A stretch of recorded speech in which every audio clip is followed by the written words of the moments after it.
I spent a lot of my time today processing the stuff we tie-dyed the day before. So basically everything was individually wrapped in shopping bags rather than, wasting a bunch of saran wrap. And I had to remove all the rubber bands, cut all the cords, and then rinse everything in cold water until it ran clear. And that took a lot of doing because this dye really didn't want to stay put. So I started at first removing and rinsing it in the shower, but it's a rain shower. I just really wasn't getting a lot of pressure. So I started using any available water source in this bathroom that I had. I used the bathtub, I used both the sinks, and I used the shower. So I have cut out pretty much all of the rinsing. It took about 3 hours to get everything rinsed. And then once I finished an item, I put it in a clean shopping bag to set it aside for when I could wash it. So I needed to buy or acquire color catchers. Now, color catchers absorb excess dye in the wash. Like if you've ever had a red shirt stain your white socks, a color catcher would have been beneficial there. Rather than running to Walmart or Winn-Dixie, I just called my mom and asked her if she had any, and she said yeah. So I processed all of these tie-dyed items before I could even wash them for the first time. And that's something I kind of want to point out. Like, the fun part for the most part is dyeing the stuff. It's also really cool to snip the cords and actually see your pattern because, unless you've been tie-dyeing for a while, you probably don't know what the end result's gonna look like. So that was pretty cool. The very, very not cool part is rinsing like 25 some odd items under ice cold water because the taps here basically put out ice water. So you might want to use gloves for this, or if you had a bunch of people dyeing stuff, you might want each of them to rinse their own thing, because if you're doing 1 or 2 items, it's not really a big deal. But if you're doing 25 items individually, your hands are going to end up really chapped and raw, which is what happened to mine. I'm going to go soak them in the paraffin bath now that the day is over. And I'm recording this in post, which is not something I normally do for these vlogs, but this was such a time-consuming process, I figured nobody wanted to see this in real time.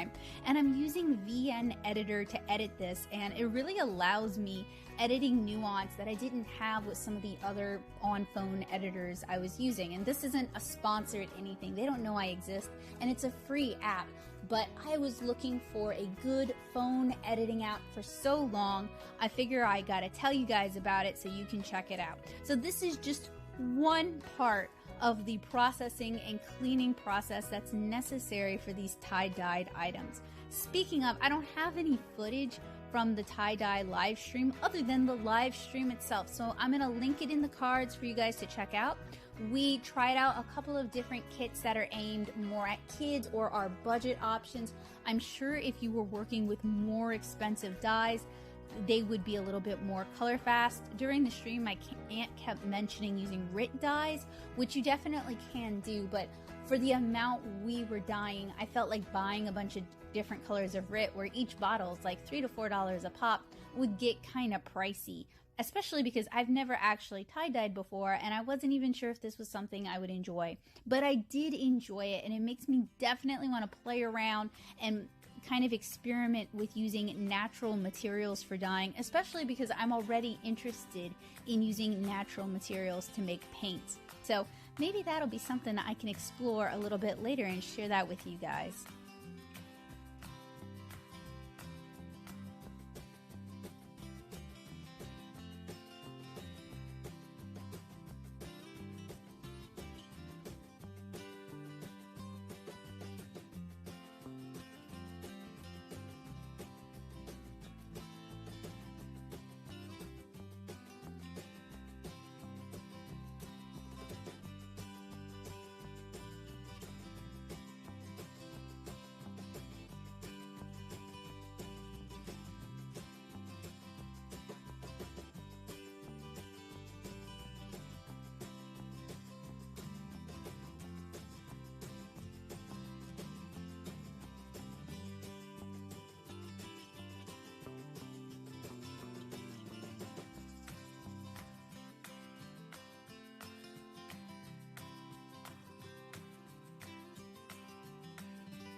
While I was in Noodling, I decided to hit up their Dollar General and see if it's any better than the one in Norco.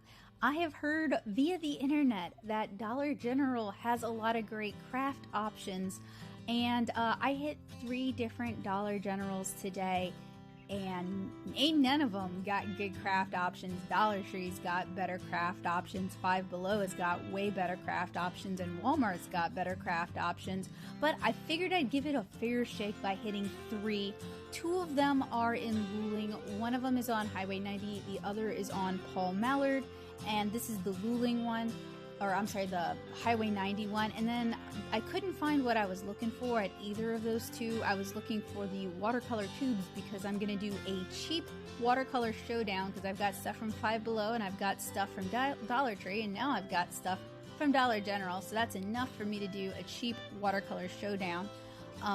But I hit the first 2 and they just had acrylics. In fact, they had different acrylic sets, and I had to go to the one in Norco, and I was able to find the watercolor set I was looking for there. But you guys can see there isn't really a whole lot, and it tends to be just completely picked over, although they do have a little mini wood burning kit for about $10, as well as various glue guns. These are all the Crafter Square line, which is the same line that Dollar Tree carries now. So some of these things are going to be cheaper at Dollar Tree because it's Dollar Tree, but you definitely want to be a savvy shopper. I don't like Dollar General. I think it's overpriced compared to Walmart and Five Below and like Oriental Trading and even AliExpress. So like, just because I have gone to Dollar General doesn't mean I'm like advocating, hey, you should hit up Dollar General. But Dollar General is very common in poorer, economically repressed area. That's why St. Charles Parish has like 10 of them. So I do understand, you know, shopping where it's where you have access, where like shopping in your local area, going where there's actually stuff. But look at these shelves, like this is pathetic. They just haven't even restocked. And the shelves are so close together, it really does make me feel pretty claustrophobic going in here.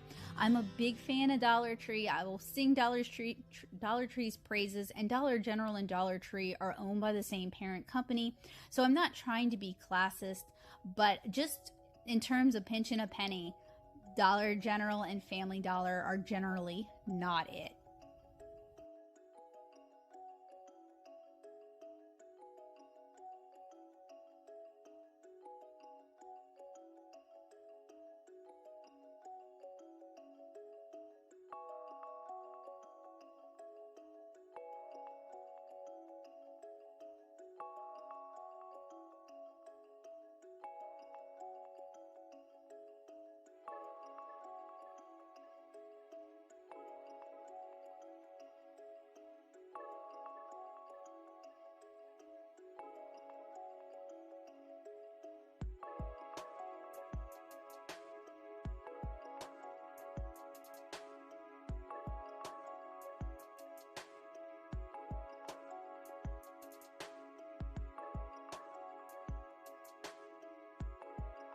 Success! Maybe people in Norco don't do watercolor and people in Luling do.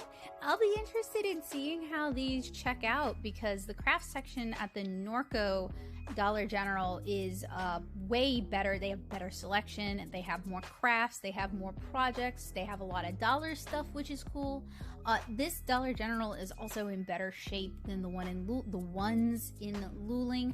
I still don't like Dollar General, but of the Dollar Generals I've hit, this one is the best of the 3. If you're in Louisiana and you have a really good Dollar General, I guess let me know, because like some Walmarts are better than others, and some Dollar Trees are better than others, and some Five Belows are better than others. So I managed to get it in 2 loads. We have the pinks, purples, and light blues, and then in the second load, the greens, the darker greens, indigos, and medium blues. I used 3 color catchers with this, as well as washing it on cold water, spin and rinse cycles, and a full cap full of detergent. And I still wasn't really all that happy with some of the color transfer that I saw with this. A color catcher is supposed to catch excess dye so it doesn't pollute other stuff in your wash. In between working on getting the tie-dye stuff handled, I also worked on finishing up, or almost finishing up, so close, the Rubens Field Test. So super duper close. If you want to know what I think of them, you're gonna have to stay tuned.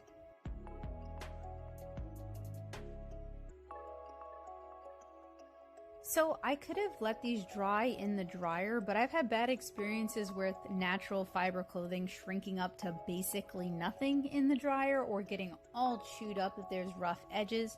So instead, I set up the old drying rack to let them air dry. So with these kind of tie-dye materials, they recommend you wash them separately from other clothing the first few times you wash them. And if you did a cold dye process like we did here, then you're going to want to wash them in cold water. So a cold dye process is basically where you put the ink in the bottle and shake it up.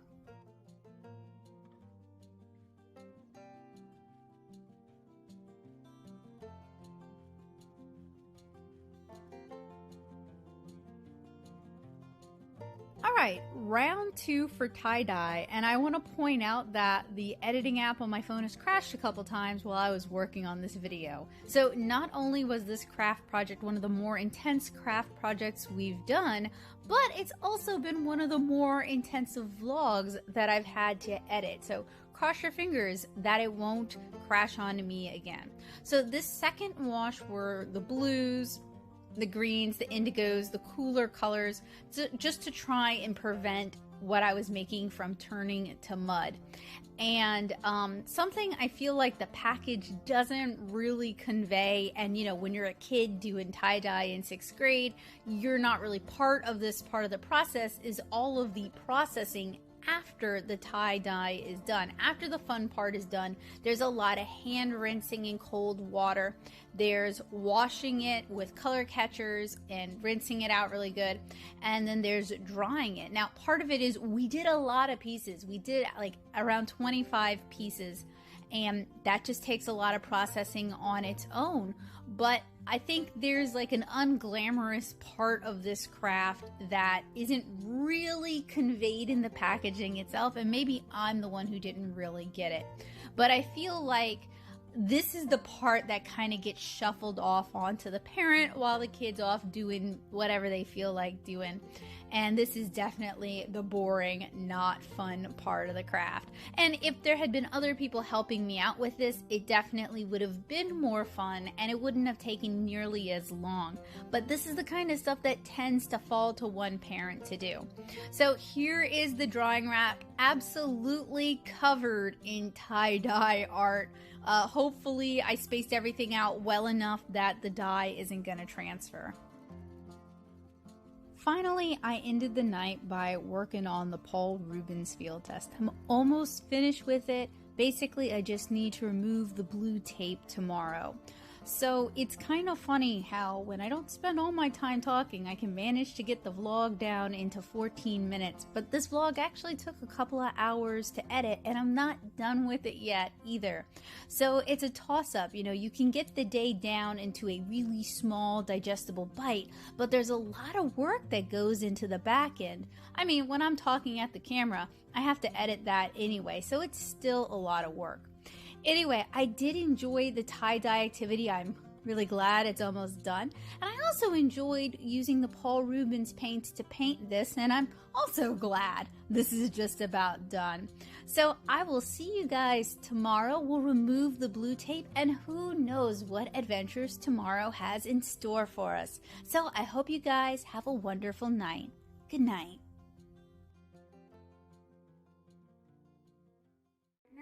Happy Wednesday. So last night I was up kind of late editing yesterday's vlog. There's things I like and don't like about that vlog. I like that it was so condensed. It's only 15 minutes long, but I was able to show a lot.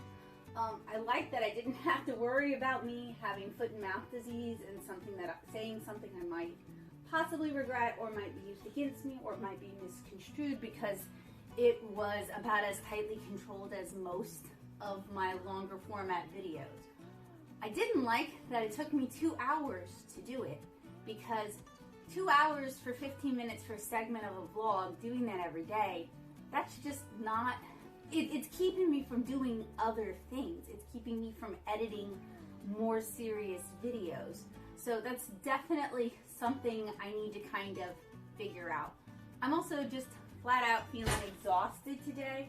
I don't think it was entirely from doing the vlog, but I do think that staying up later in addition to doing a lot of stuff, and honestly, having my hands in cold water for 2 hours, even though our house was fairly warm, it really kind of took a lot out of me, really. Like, it was a lot of work, it was a lot of endurance, having my hands in cold water constantly. I know it's totally first world problems, but I'm just feeling kind of exhausted today. Actually, I've been feeling kind of exhausted a lot, and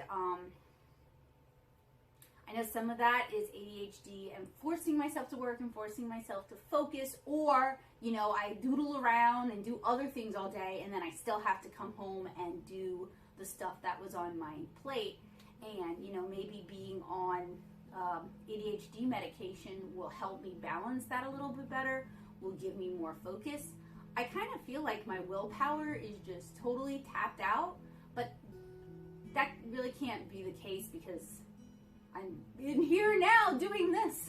So I feel like I don't have like a lot of reserves, and I just haven't been wanting to draw lately. So I don't know what's up with me. I know when a lot of people were complaining that they were burnt out from COVID and from quarantine, I was still going strong, but I know I have really pushed myself in some areas, and that's kind of tapped out my reserves.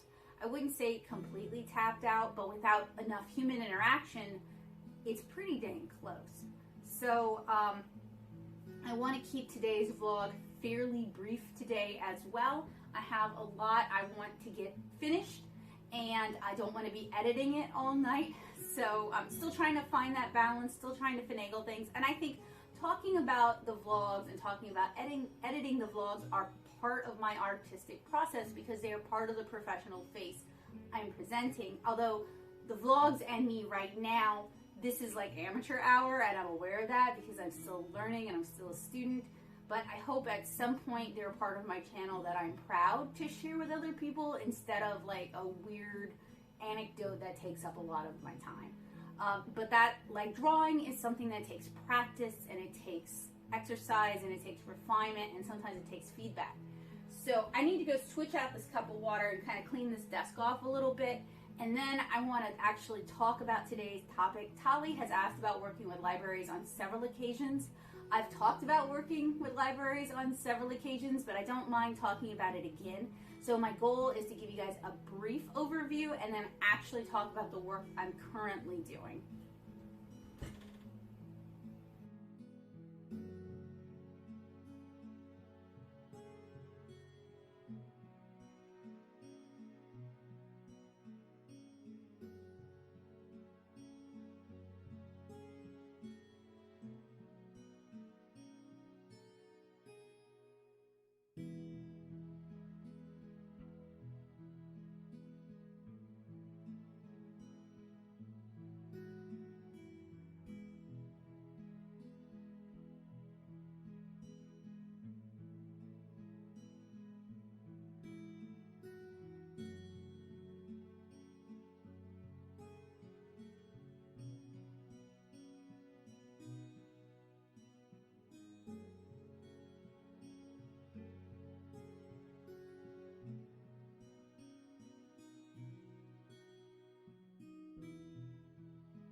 Okay, we'll start off really simple.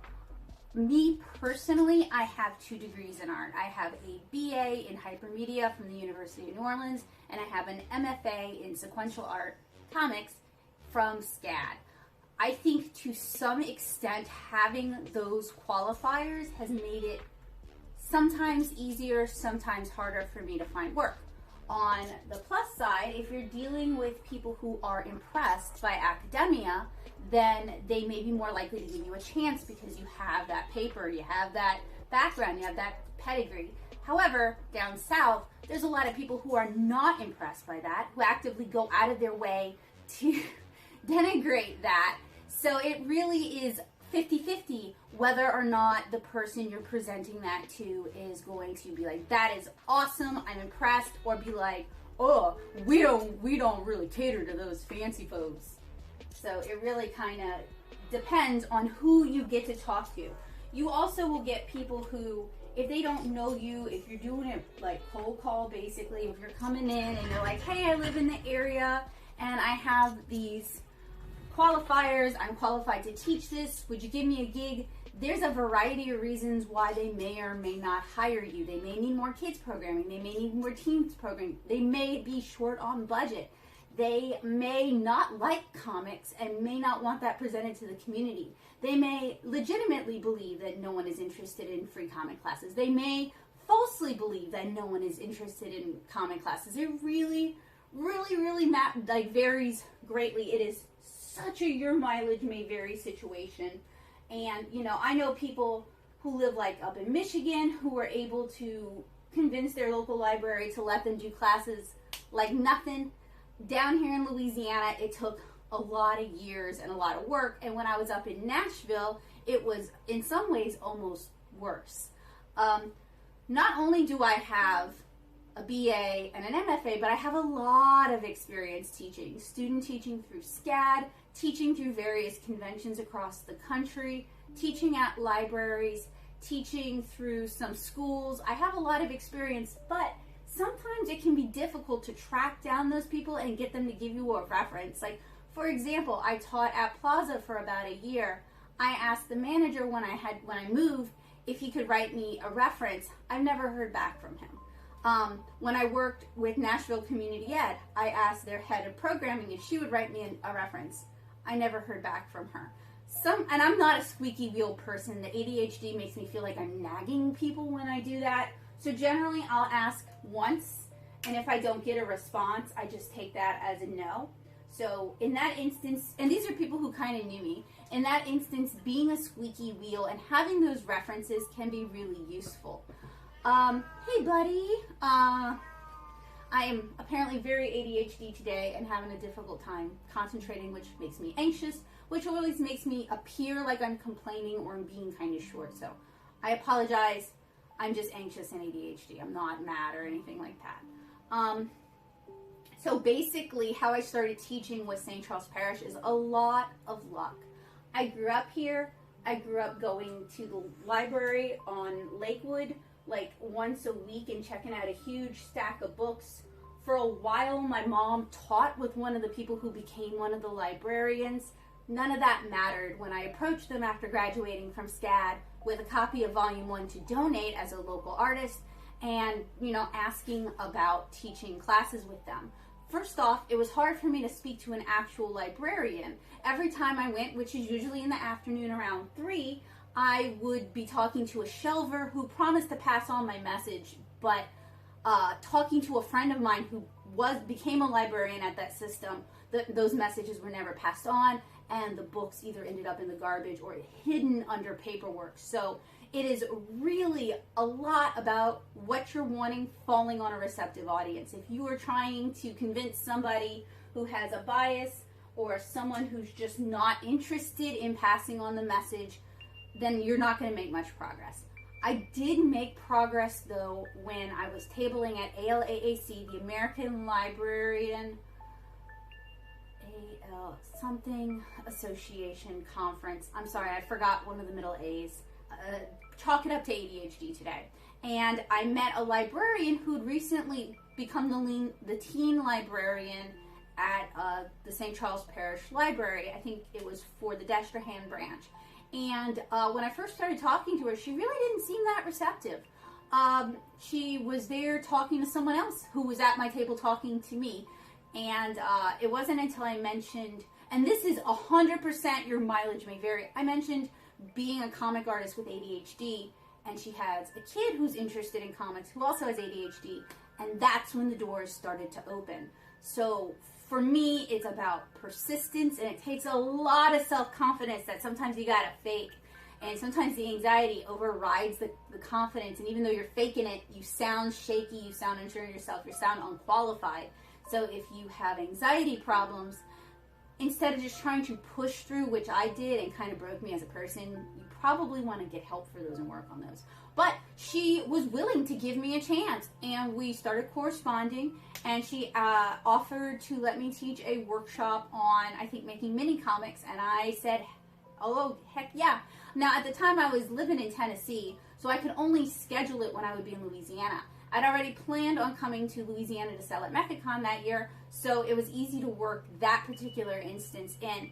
And her kid was there, and she was there, and they got to see me actually teach, which is a totally different animal than I am when I'm trying to beg someone to give me a chance. I have a lot more confidence. I really like working with kids, and I legitimately know the material. I mean, I have an MFA, but not just that. I'm crazy passionate about comics. I do a lot of research. I do a lot of practical research, and I have a lot of artist friends. So I actually have this really large basis of experience that I can draw from if the anxiety isn't crippling me, isn't preventing me from doing what I want to do and conveying myself in a professional way. So that is what unlocked doors for me. She offered me more workshops. I taught more workshops with them. Sometimes I would do a week-long series where we do a different thing each day at a different library. Sometimes I would teach the same class a few times. I mean, we've tried a variety of things, and we've learned some things along the way, because volunteer-free classes you would think would be very popular, but if the library doesn't promote them, which sometimes happened in this instance, I would do my best to promote them using my social media, but it fell very much on deaf ears. Social media is kind of geared to keep people from seeing your stuff unless you're paying for them to see your stuff, and while I have some people in the area who follow my social media, most of them don't have kids. So it takes a lot of work. So she was promoted to a higher position. She's still in the system. Her kid still sometimes comes to some of my workshops. And the new person I'm working with came in, and she's great. Like, I like both of them. They are both really nice people.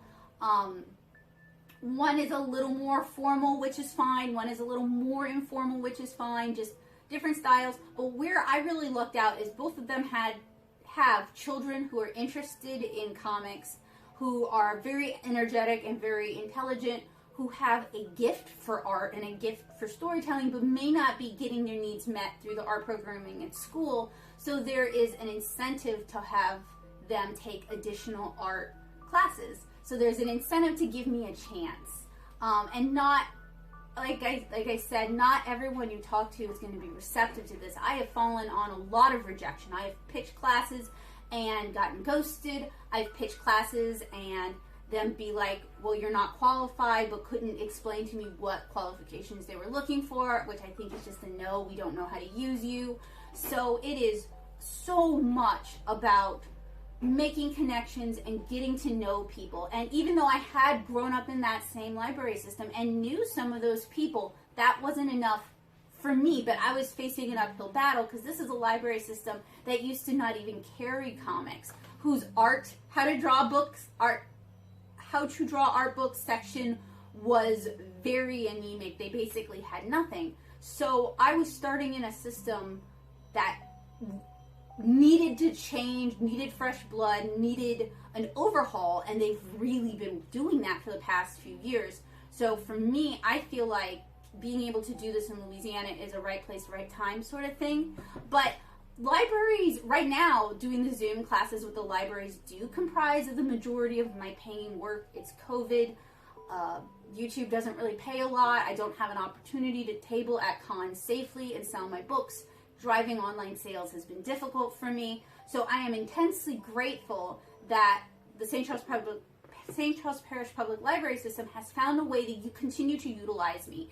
And I genuinely love doing Art Squad. I think I mention that every time I do the vlog, is, you know, working with them kind of tops up my gauge. Like, I feel invigorated, I feel hopeful, I feel good about my art. I love working with the Art Squad, and I really hope we can continue this relationship for a long time. Part of the reason I moved back to Southeast Louisiana, knowing it was going to be starting from scratch, knowing it might be an uphill battle, was I had these relationships in place. Whereas in Nashville, I taught with Nashville Public Library a couple times, donated a lot of comic supplies, like that I'd ordered from Blick and brought straight to the library.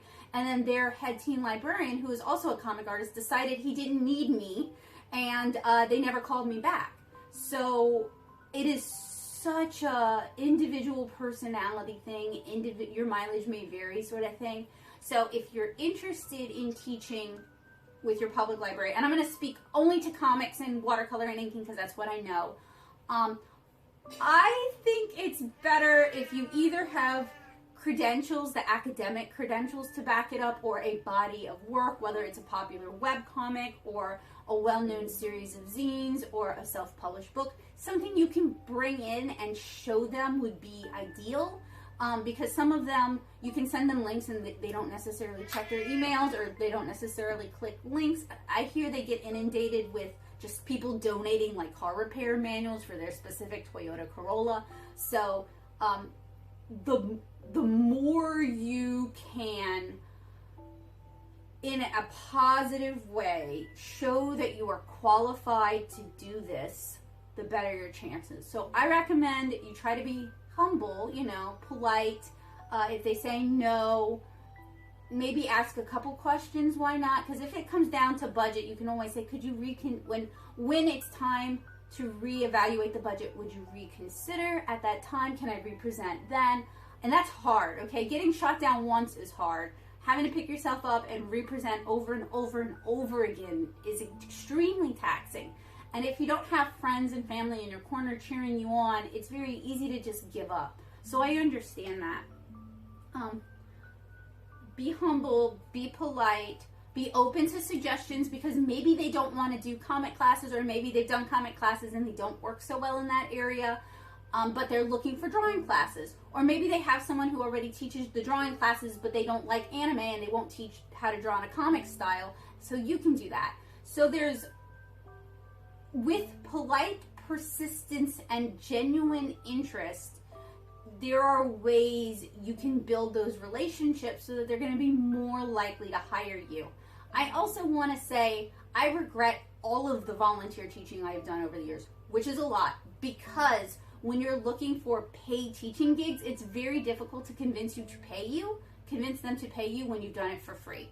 Now, sometimes I have a policy where it's like, I'll do one for free. If you're on the fence about this, you can see, and then you can decide. To me, that's more like a sample than just giving it away. But for years, I would volunteer at schools. I would volunteer at conventions, because getting half your badge comped is not payment, especially if you already paid for your artist alley table and you're spending a lot of your time teaching classes and workshops for them. What are you doing with your time? You're not out enjoying the con. Half badge comp is not payment. Just, if you want to accept that, that's fine, but I wouldn't consider that payment. But I found this out when I was approaching the St. Charles Parish school system to see what it would take to become a full-time art teacher with them. And I've talked about that in other vlogs, so I'm not going to really hit that up. But I mentioned to him that I had done a lot of volunteer teaching over the years, and he was like, none of that counts, which was like a huge slap in the face. And it feels like it flies in the face of what we're conventionally told, build up a resume by doing volunteer work. But I've seen that happen in other instances, and I've had better success finding paying work now that I insist that you pay me at least something. Like, for example, part of the reason I kept putting in at Nashville Community Ed was so I could build up a resume of work. And some of their teachers volunteer their time, which is amazing because it's a lot of time and there's a lot of materials and there's a lot of time outside of class that people don't think about, that you're preparing for those classes, especially my comics classes. I spent a lot of time on those classes. And I said, I can't accept no payment. You have to pay me something. And that was great because later on, Plaza, the head honcho owner of Plaza, called me and was like, would you be interested in teaching classes? I saw your flyers up at Plaza, and I was able to be like, this is a paid thing I do. I'm not, you know what I mean? Like, I was able to come across not as a hobbyist who is volunteering her time, but as a professional who takes her time more seriously.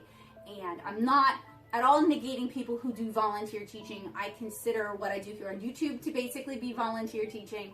The work I did on the blog was volunteer teaching.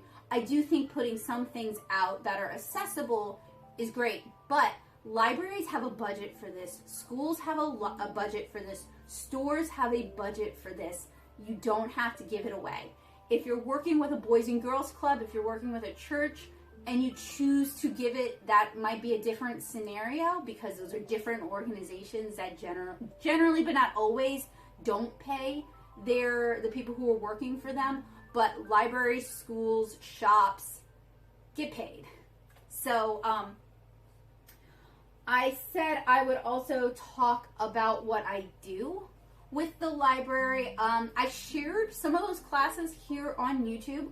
I've also written about that a lot on the blog, so I'll try to make sure I link that in the description. That way I'm not covering something you've already heard. Currently, due to COVID, so myself and the teen librarian, we had all kinds of really cool stuff planned for when I moved back to Louisiana, and COVID put the kibosh on almost all of that.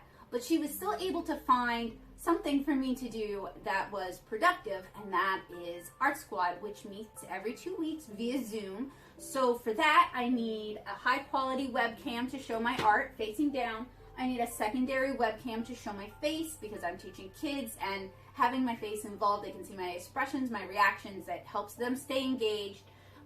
You need some sort of microphone. You need decent audio, so I use a lavalier mic. I also use a headset so I don't get reverb with my computer. I use OBS and Wirecast. XSplit, sorry. I use XSplit to remove my background from the small face cam, and I use OBS as a virtual camera to tell Zoom to pull info from both webcams. And if I weren't doing it in Zoom, I could also show, because I use the same kind of setup for my live streams, I could also use it to show like Google Images when we're referencing stuff. So myself and my co-host have played around with different formats. Some are more structured, some are less structured. We generally kind of see where the kids are that day, and then sometimes we'll scrap an entire lesson that we've prepared in advance because there's not enough kids, or they're so hyperactive from having been in school that a structured lesson is not really a good idea for that day, because this isn't like, they're not getting graded on this. This isn't mandatory. It's a social club. So I would love to do this in person with them when COVID is over. I think that would be so much fun. I think we could really do a rich experience with that. So I'm hoping we will continue Art Squad. It is about an hour, so from 6 to 7. The kids always try to drag it out a little bit longer, but we do try to be respectful of the parents' time, because I know some of them do eat before, but some of them are waiting till after to eat. I don't want to make them late for dinner. There's a warm-up drawing component where we draw animals from reference. There's sometimes a lesson component where we show them how to draw a specific thing. Last week we showed them how to draw cartoony faces. And sometimes there's like an activity where I generate templates that they can like I did a snow globe template for December, and they can fill it in with their own stuff. So it really varies based on what they're interested in and what their needs are. But that is more of a club and less of a class. And if you guys are interested in how I develop and put together classes, let me know down in the comments below. I would be happy to talk about that. But I've got work to do, and we've got a farmer's market to hit. So I think I'm going to wrap that up. I hope this was helpful and useful for you guys. If you still have questions about working with your local library, let me know. It was such a your mileage may vary situation in my instance. But I think persistence, professionalism, and having a body of work and being enthusiastic, passionate about what you're doing is a great way to approach the topic. And if they say no, just take it with a good heart and ask again later and ask someone else, because sometimes the shelvers will act like they're librarians when they're not, and they'll tell you the library's not interested in a program when they actually are. So talk to the boss, don't just talk to the volunteers. So it's a moderately fine day out. It's also a Wednesday, which is when the West Bank part of the St. Charles Parish Farmers Market takes place. So with COVID making conventions not an option, which makes selling self-published comics really difficult, I wanted to check out both the East Bank and the West Bank farmers markets to see if that's a good option for me. So we've been to the East Bank one, which is at Ormond, in the parking lot of Ormond Plantation. The West Bank one is at the West Bank Bridge Park now. It used to be in front of a deserted Winn-Dixie for the longest time, but now they've moved to a beautiful pavilion in a nice little park. So I'm hopeful that they'll get more foot traffic and have more vendors than they've had in the past. Although, middle of the week, middle of the day, I don't know. Anyway, the West Bank Farmers Market takes place from 1 to 5 every Wednesday. So let's head across the river and check it out. The bridge was built after a catastrophic ferry crash, and the East Bank Bridge Park has a memorial for them. But it was the foot ferry, which means you ride, hang on, okay, you ride by foot, you don't bring your car on it, and my papa would have died that day, except he was late a little bit, so he missed the ferry, but I guess it had become such a problem that they decided it was time to finally build the bridge. And that was like the year before I was born. So 85. Check that out. A lot of this is new to me. I mean, like new since when I was in high school.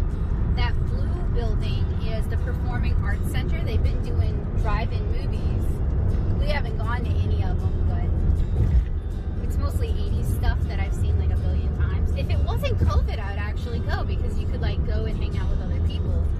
But because it's COVID, to me that kind of negates the purpose. That green building is in elementary school, I believe, and also the Satellite Center, which is where the high school, Destrehan and Hahnville, you could take extracurriculars like culinary classes or graphic design classes, and they built that my senior year, so it was not accessible, it was not available to me.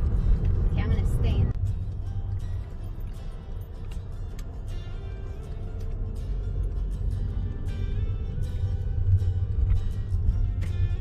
So over there, and we'll just walk. We're young, we're moderately healthy. I need the exercise. See, I thought it'd be in this pavilion, right? Like, isn't that perfect for it? Maybe there's too many people now. So this park is called the Bridge Park because it is literally built under the bridge. Kind of cool. It's got a bajillion baseball fields. Now they have a couple nice pavilions, tennis courts, and this is where the fireworks are in the summer. I'm gonna go around because I'm not quite as thin as Joseph.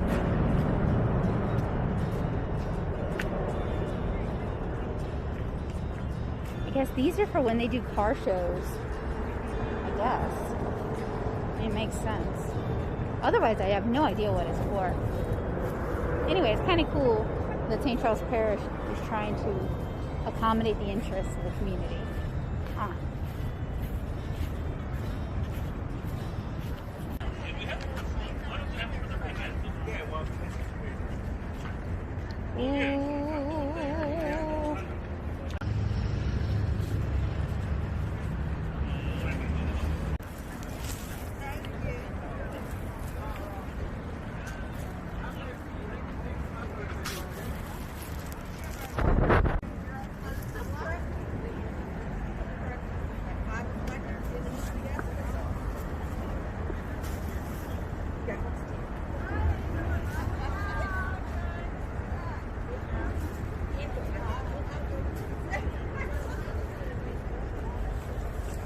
Thinking about chocolates?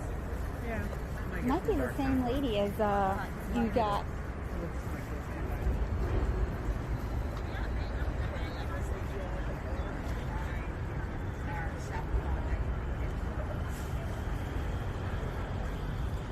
somebody's making their cricket pay for itself.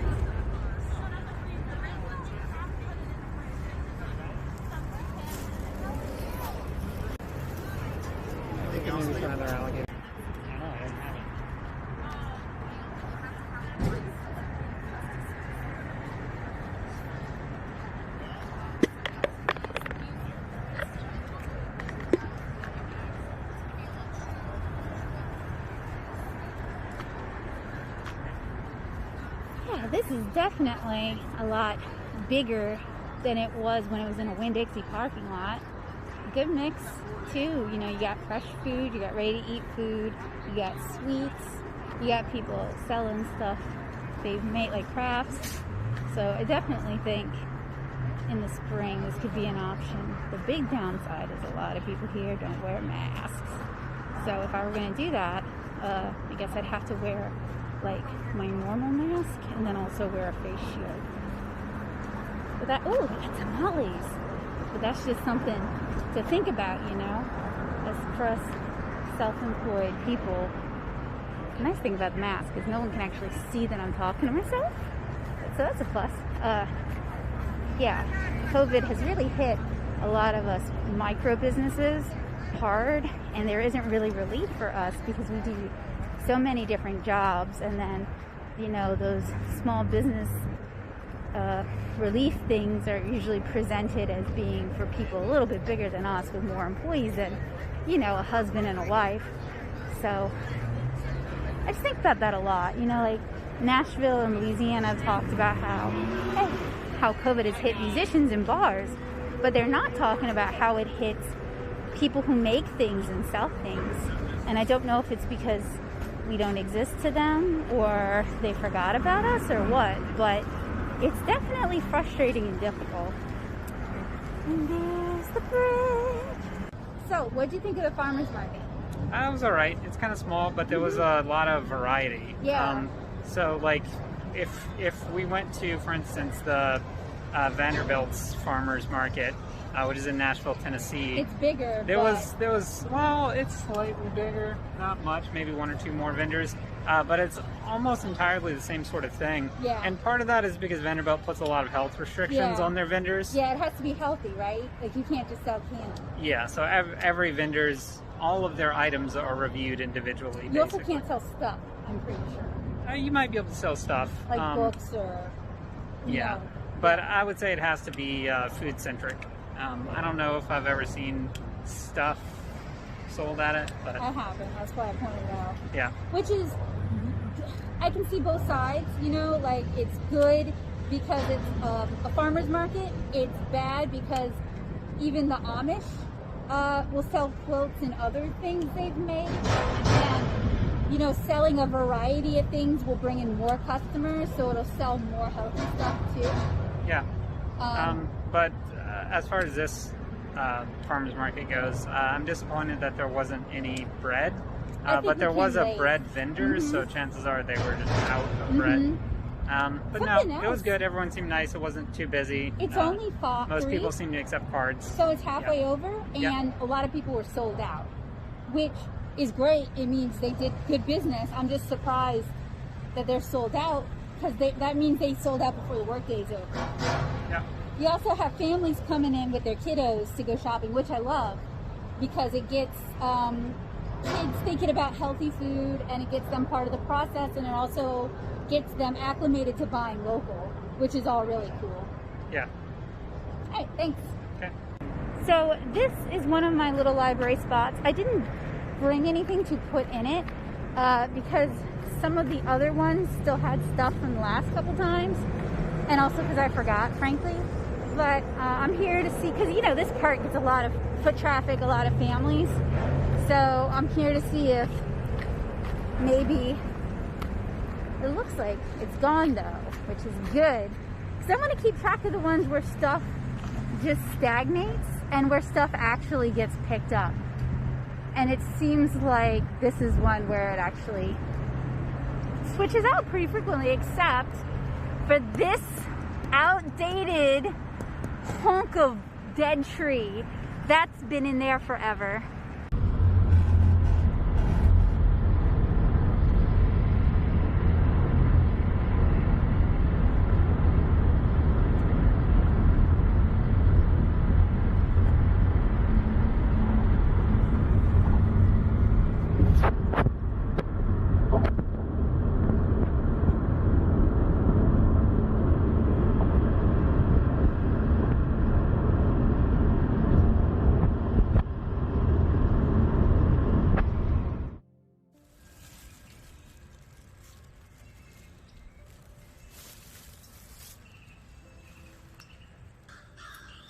Okay, so in yesterday's vlog installment, I promised you guys I'd show you what I got at Dollar General.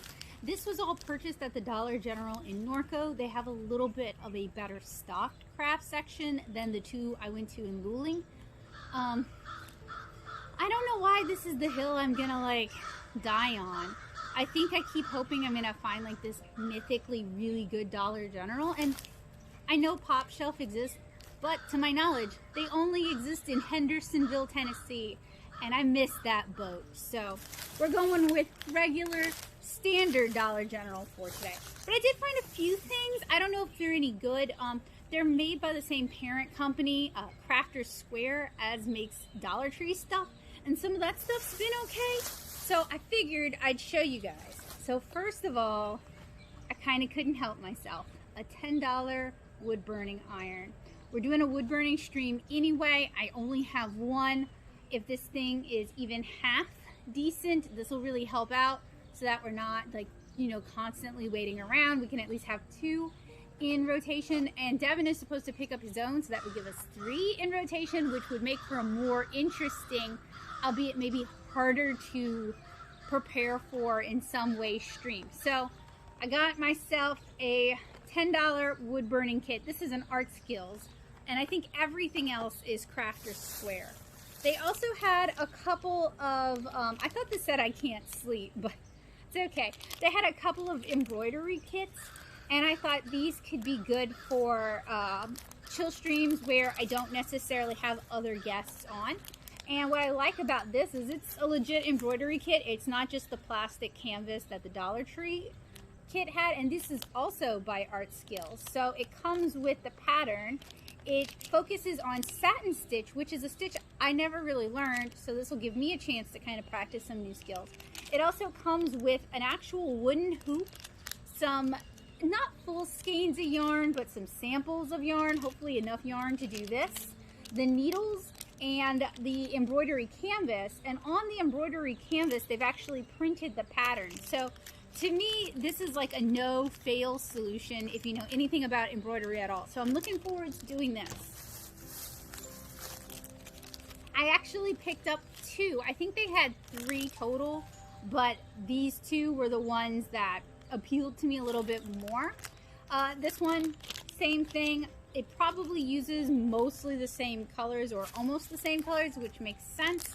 That's a good way to kind of be economical about this. And these come from Bethlehem, Pennsylvania, and they are sold through artskills.com. And this is still Crafter's Closet. Okay, so we've got Crafter's Square at Dollar Tree and Crafter's Closet at Dollar General. All the dollar things too start getting confusing. I also picked up some phrase stencils for the wood burning stream. It said that there's only 4, it said 13 phrases. Okay, and I guess there's 4 plastic stencil things. So I thought this might make it easier for some folks during the wood burning stream. I also penciled some designs on the wood, but these would make it really pretty easy. I'm all about trying to set the people who are guesting on the chill streams up for success. And then finally, I picked up some Art Skills watercolors. I hit $3 Generals to find these. The other 2 only had the acrylics, and they apparently proudly support the Kids in Need Foundation, so that's pretty cool. To prevent your colors from getting muddy, it's important to wash off your brush between switching colors. So we'll see. I'm going to do a cheap watercolor showdown. I'm still workshopping a name. It's like Showdown Swatch Off, because I've got these from Dollar General. I've got some from Dollar Tree. I've got some from Five Below.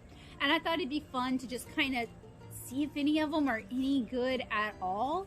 You know, from time to time, I do like to check out the really budget options, because sometimes you might be surprised. And I do have the receipt. So something I don't like about Dollar General is it's not $1 in general, and Bowie is about to get himself, okay, all right, not about to get himself hurt. So let's work our way through this, shall we? for the embroidery kit that comes with a hoop and canvas and pre-printed pattern and needle, and genuinely looks like a good cheap embroidery kit. $3.50 for each of them, so not bad. For the most expensive item I bought was the $10 wood burning tool, which let's hope it doesn't set the house on fire. I'm also hoping to compare it to the other one I have. Don't worry, we're gonna do it outside, so there's gonna be no setting things on fire. The watercolors were a whopping $3.50. I think the 24-piece kit I got at Five Below was $5. This is an 8-piece set for $3.50. And then the stencils were $1. So my total was $21.50 with Louisiana tax as an extra $2.03. So I basically paid $23.53 for these, which isn't bad. Not a bad deal. As I've mentioned this before, I'm really excited to see more budget stores and dollar stores selling legit craft options, especially since people are spending more time at home. They're looking for hobbies. I think this is a great, affordable way for people to get into something that they would not have been able to afford to get into or would not have felt confident getting into in the past. I really like when kits include everything you need, minus like scissors. It doesn't come with scissors, but that's okay. I like when kits kind of come with everything you need to do the project, because it makes it accessible to people who've never done that before. So usually when I am reviewing kits, that's something I'm looking for, is for someone who's never done this before, how easy would this be? How many materials do I need to go out and buy? And if materials are missing, are they household things like scissors? Most people have scissors. Or are they kind of specialty things like Flow Aid? So I'm going to probably save these for a chill stream and at least talk about the kits on the chill stream. I'm sure I can't finish the whole thing in a chill stream, but we'll see. And I'm going to talk about these in a showdown, and fingers crossed next Monday, cross your fingers for good weather, we can actually compare this to my $30 wood burning kit that actually comes highly recommended. So anyway, that was what I got at Dollar General. They do have some watercolor supplies, like they have folding palettes and they have the daisy palettes. I haven't really seen sets of brushes there, but I got so burnt by the Dollar Tree brushes that I would say if you have to get cheap brushes, I guess get the Walmart cheap brushes. But really, I would recommend not going to Michael's, because Michael's is overpriced for like everything unless you have coupons. I would recommend going to an art supply store, like a local art supply store. So also not Hobby Lobby, because Hobby Lobby is also overpriced unless you have good coupons. So you would be supporting a local business. You would also have access to open stock brushes. You'd have access to staff who actually knows what they're talking about. Like, I've mentioned this before, but I've gone to Michael's and I've had people who work there, when I ask them about something, lie to me. And I wasn't like asking to set them up. I was asking, is this where the watercolor brushes are sold? And they misunderstood me, and they like went on to explain blah, blah, blah, blah. And they claimed that the synthetic brushes were natural hair brushes. And I mean, it's a mistake, but when I ask legitimate questions about art supplies, I want the person I'm asking to know what they're talking about, or to say, I don't know. Don't just make stuff up to sound like you know more than you know. So what I would recommend going to, like David's Art Center if you're in Louisiana, or Moe's Art Supply if you're looking to buy art supplies like that. So anyway, that's the haul. I'm gonna pick these up. I've been keeping an eye on old Bo Cat in the background. He's on the porch on his leash, just kind of looking to find another dead lizard, I guess, because he chomped that thing down. I hope it didn't get worms. And I'm gonna get back to work. So pretty much everything on the drying rack has dried. So I'm removing everything and I'm going to process it further and fold it and have it all neat and ready for Monday, sorting out the shirts from everything else, because our plan is to wear the shirts on the stream and I'm going to have them go through and check everything else out one by one. I thought that would be kind of neat. I'm pretty happy with how things turned out. They're a little duller than you might expect, and I have been warned that the dye will continue to wash out. So if you're doing this yourself, you're going to definitely want to continue to work with a color catcher and keep washing them in cold water, because hot water will kind of reactivate the dye. Everything did dry a little more pastel and a little more muted, despite the fact that some of these pieces sat for 24 hours before I was able to process them. I got conflicting information about soaking them in vinegar. Some sites that have the powder-based dyes recommend it. Some say you shouldn't. I couldn't find this particular brand's recommendation one way or the other, so I opted not to soak them in vinegar. If I were going to do this again, I would just try it. White vinegar is pretty inexpensive, and it's worth knowing. I do know with other types of dyes, often soaking them in vinegar, like further chemically bonds the dyes to the whatever you're dyeing. So that might be a good idea for the future. But we ended up doing a lot of pieces. There's still a few t-shirts that are drying on the rack. They just didn't get enough air circulation last night. And everything's kind of stiff, which is not unusual when you dry stuff on the line rather than drying it in a dryer with like a fabric softener. But other than that, I'm pretty pleased with how these turned out. Some of these turned out really cute.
I also stretched some watercolor illustrations for future painting. It's nice to have them ready for you when you want them, and the weather was pretty mild and not too humid today, which makes it a pretty good day to stretch watercolors.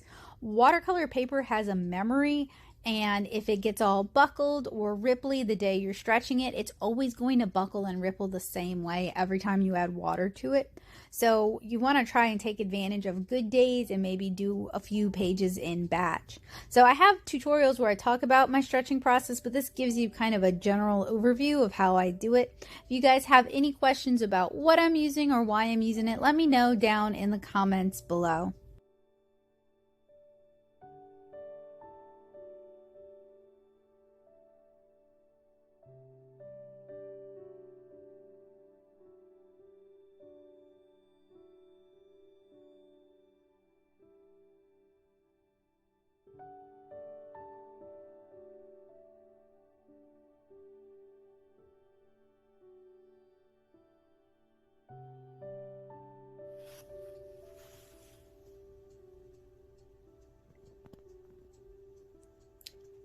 Hey guys, so it's what, 9 o'clock? What time is it? 9? It's about 9 o'clock in the evening. After stretching those watercolor pieces, I felt kind of drained. I made some not gingerbread, cornbread to go with the leftover red beans and rice, and I think this evening I'm just gonna chill out with my two favorite guys. Do you have a problem if I show you, not your screen? I prefer not. Okay, well, this one here doesn't care. So I'm gonna spend the evening with my two favorite guys and just kind of rest and relax and maybe do some doodling or some drawing, but just generally taking it kind of easy. I woke up in a pretty bad mood this morning, and I knew it wasn't going to get better if I just stayed at home and tried to force myself to make art. So I decided to go out to Bantings, which is a local nursery, and just kind of admire the plants, get some sunshine, and see what was in bloom. And this was really, really helpful. So, hi, sweet girl. Hi there. She's a stray because she's got her ear docked, but she's been fixed. Hi, baby. Hi there. You're cute. Hi, sweetheart. Bye-bye. yeah. Back when we lived in Nashville, when I was in this sort of a mood, we'd go out to Cheekwood Botanical Garden and just kind of admire the gardens there. We had a year-long membership, so it was really pretty economical to just hop in the car and go whenever the mood struck. There's something about being outside, looking at real plants, looking at real flowers that can often help me get out of the funk that using social media and being so reliant on the internet for These are little habanero plants. peppers. Yep.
Yeah. This is probably the one he was talking about. This is the one that you can see off the bridge. Yeah. Look at all those places where the boats dock to get their grain. Hey guys, so I got a package today. It arrived from Dick Blick. I've been waiting a while for it. Let's take a look at what's inside.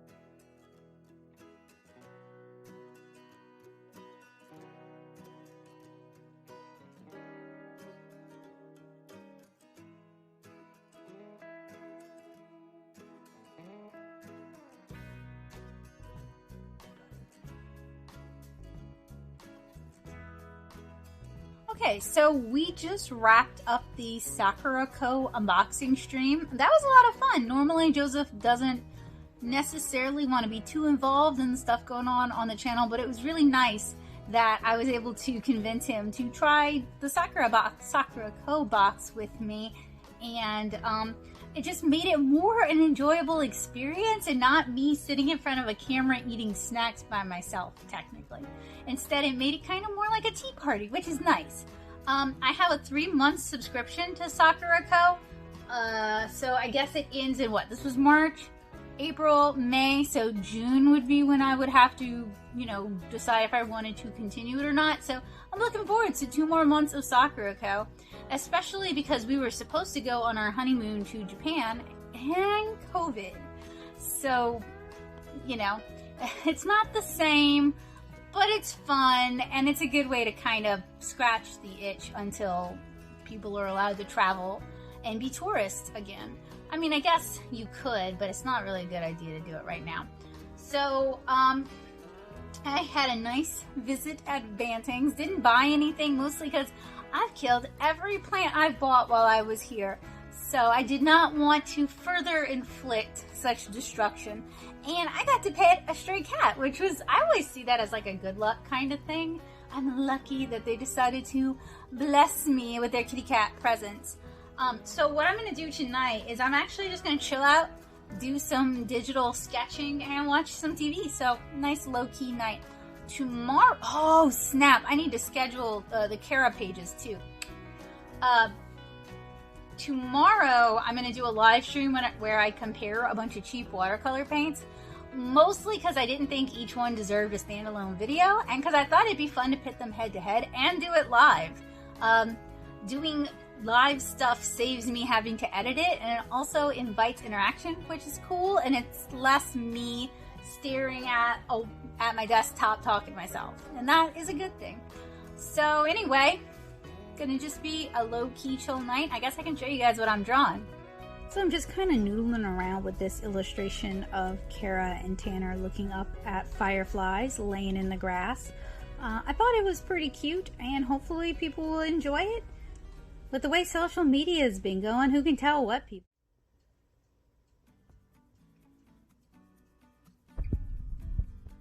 It is a really, really nice, pretty and warm day out today. It's like in the 80s. I could be out here in shorts if I had any clean right now.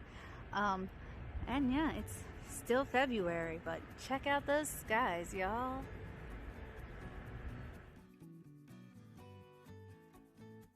It's been a while since I've done a sketchbook scan since I've been working digitally lately, so I'm going through my sketchbook and just kind of flagging all the thumbnails that I want to turn into later designs or that I would want to share with my patrons.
So a package came today. My vinyl stickers from Sticker Mule arrived, and I wanted to unwrap them with you guys and show you the quality. I've never worked with Sticker Mule before. I've worked with Mule, and I've done a lot of home sticker printing, but home sticker printing has a lot of hidden costs, and it also just requires managing inventory, and there are some limitations to what you can do at home that if you're working with a company and you're able to buy in bulk, that might not be an issue for you. So Joseph actually got a deal on these. Do you remember? It was $1 for 10. $1 for 10, including shipping? 3 by 3. Yes. Well, it was $1.09. Okay, $1.09 for 10 3x3 vinyl stickers. Yes. You can't beat that. And he's always keeping an eye on slick deals for good deals. So that's how we've done a lot of convention inventory in the past. It's just watching slick deals, taking advantage of deals, and holding on to that stock until we're ready to move it. Though we're not having any conventions this year, so I really need to get on updating my online shop. It is live, and there are things you can buy. You can get Volume 1, Volume 2, and Lilliputian Living through the Natto shop. So it's definitely worth checking out, and I definitely need to update it with charms and other inventory. All right, so they came in branded plastic bubble mailers. They are coming from Amsterdam, New York, and I'm using these funny scissors that I've had for a while that are not actually good at being scissors.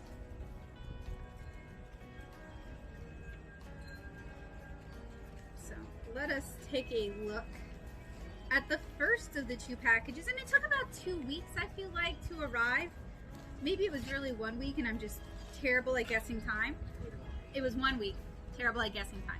Okay, so they actually sent a few things, and I like when companies that make merch do this because it gives you an idea of what they can do in their quality.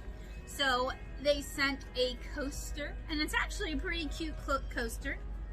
They sent 2 Kiss Cut vinyl stickers, and then we get the actual stickers themselves.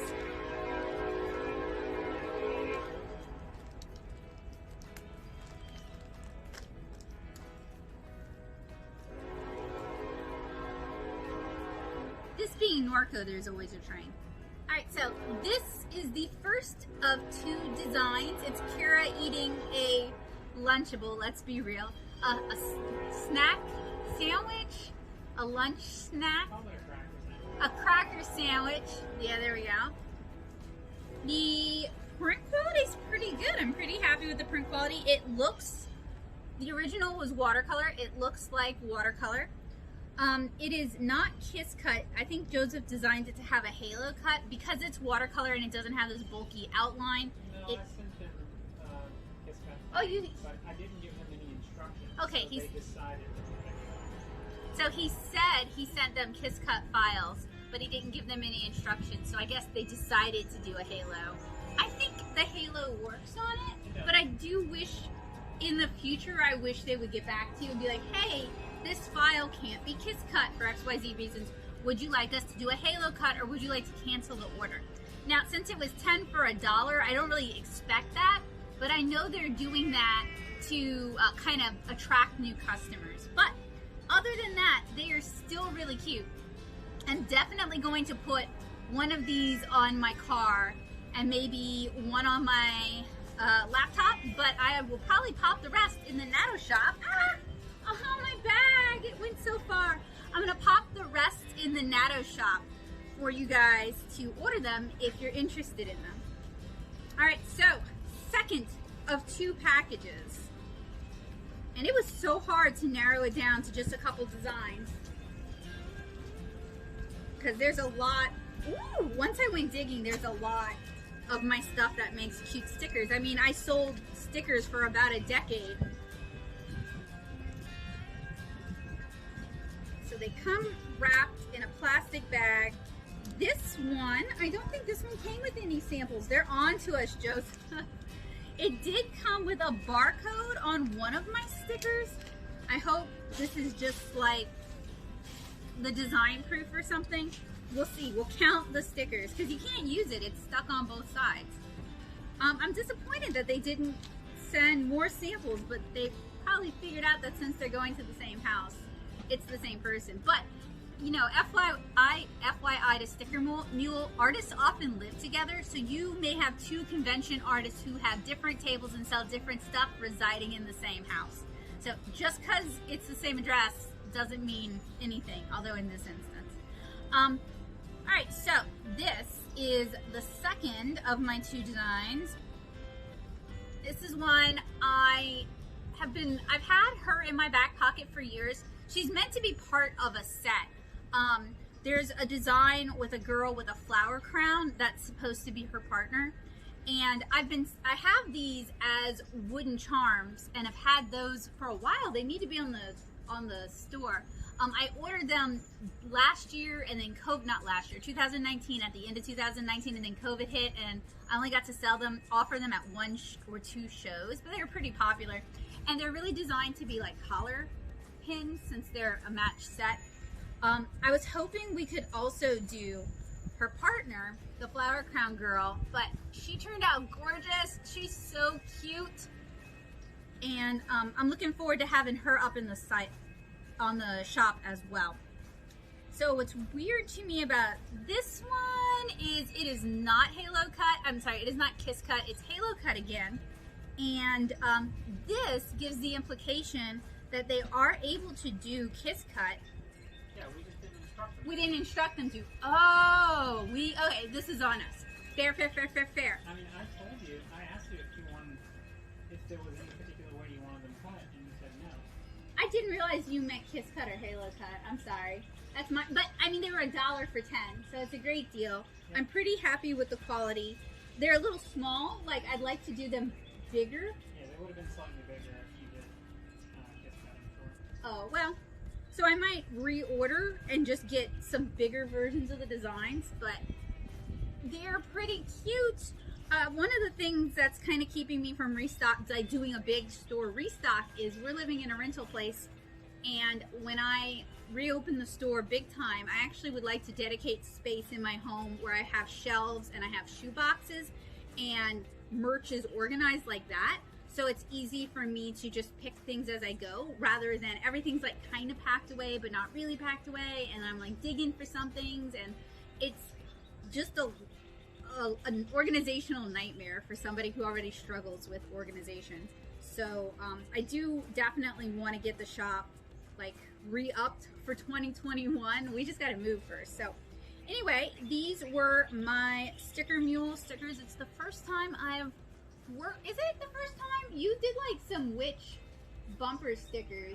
You don't remember who those were? I don't think it was them because I don't think so either. They offered, they didn't cut it, but they offered a... it was Office Depot or Staples. It was like a big box store. They offered a non-transfer portion, so you could have clear holes in the middle. Yeah, Transparent that was cool. Yeah. And Sticker Mule didn't offer that or doesn't offer that? That is not what the deal was for. Sure. I'm going to have to play around on their site and see what they actually have to offer, because I'm actually pretty happy with the print quality. They both, and they're very different. This is a digital design, and this is a watercolor design, and they were able to handle both. Really, the printing on these is really nice, and that's usually what I'm looking at when I'm working with a merch company or someone who manufactures merches. I'm looking at how well they can replicate both watercolor and it look like watercolor and digital art, and it have like clean colors and the colors are bright and vibrant and actually look like the digital source. All right, I gotta end this now because the wind's picking up and my trash is flying everywhere, and Joseph has been extremely kind by chasing it down for me, but I'm sure he's pretty tired of chasing it down 2 or 3 times. So anyway, I hope this, I can't even call this like a full review because it's not indicative of their product line, but stickers, I'm excited about stickers, and I definitely want to do larger designs to put on my car. I'm not a big bumper sticker person in general, and I don't actually put other people's stickers on my stuff too often unless we're friends, because I get tired of other people being like, those are cool stickers, did you design them? And then I'm like, no, I didn't. And then they're like, well, who did it? And it's like, well, I don't remember, I bought it at a con. So I try to limit it to people I'm friends with, because that way I can remember, and I can be like, oh, that's my friend so-and-so, you can find their work at such and such, and that's so-and-so, and you can find their work at such and such, and I did this one, and you can, here's my business card. It's just a little easier to remember.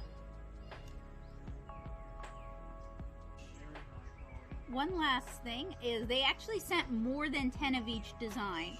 So if you're working with them, they probably do what a lot of nicer printers do that work with just 1 or 2 products. is they'll manufacture however many, and you usually get extras. And Joseph was saying they feel very high quality. I'm kind of reserving that for when I actually put it on something.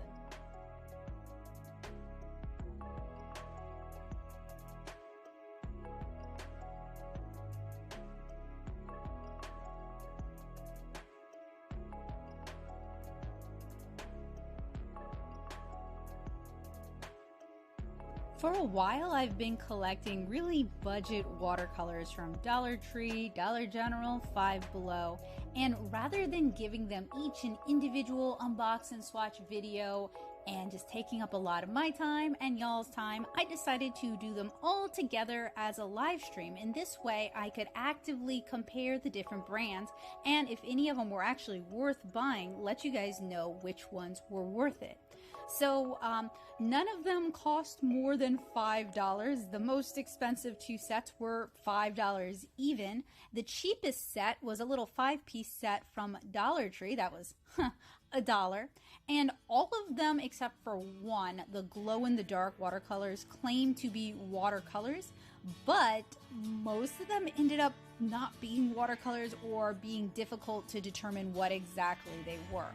So these are the Dollar Tree watercolors, and if you're interested in this, I definitely recommend you check out the full live stream since that's really more of a review. This is just a vlog. And these were tempera watercolors, and generally tempera is for younger artists, for kiddos, and it tends to be very washable, it tends to be very not permanent, and it does have a tendency to cake and flake off of paper, especially thinner like sketchbook papers. But it was at Dollar Tree and I kind of expected it.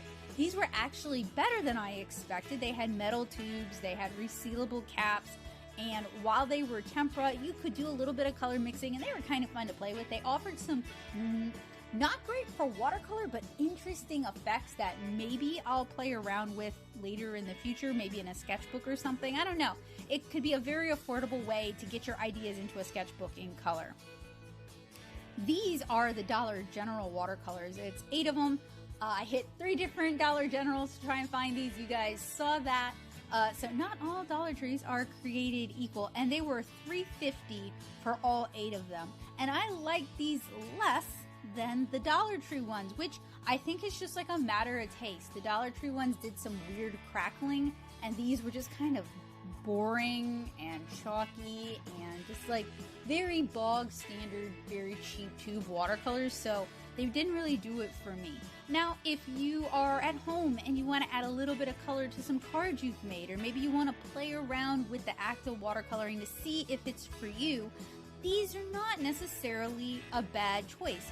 There are Dollar Generals all over the place. I think St. Charles Parish must have like 10 at least, because like Noodling has 2, and I think Boutique has 2, and Parody has 1, and Norco has 1, etc., etc. So you can, but again, I had to hit 3 different ones to find this set. So it might be a your mileage may vary thing. They do handle kind of like watercolors, you know. I would say they're a little more, they're better than Crayolas. They're a little bit better than Crayolas, and they're about this almost the same price point as Crayolas.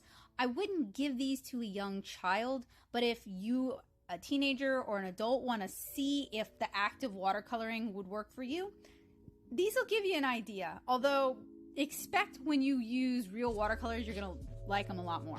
So this is the 20-piece set from Five Below. 22 watercolors in this set.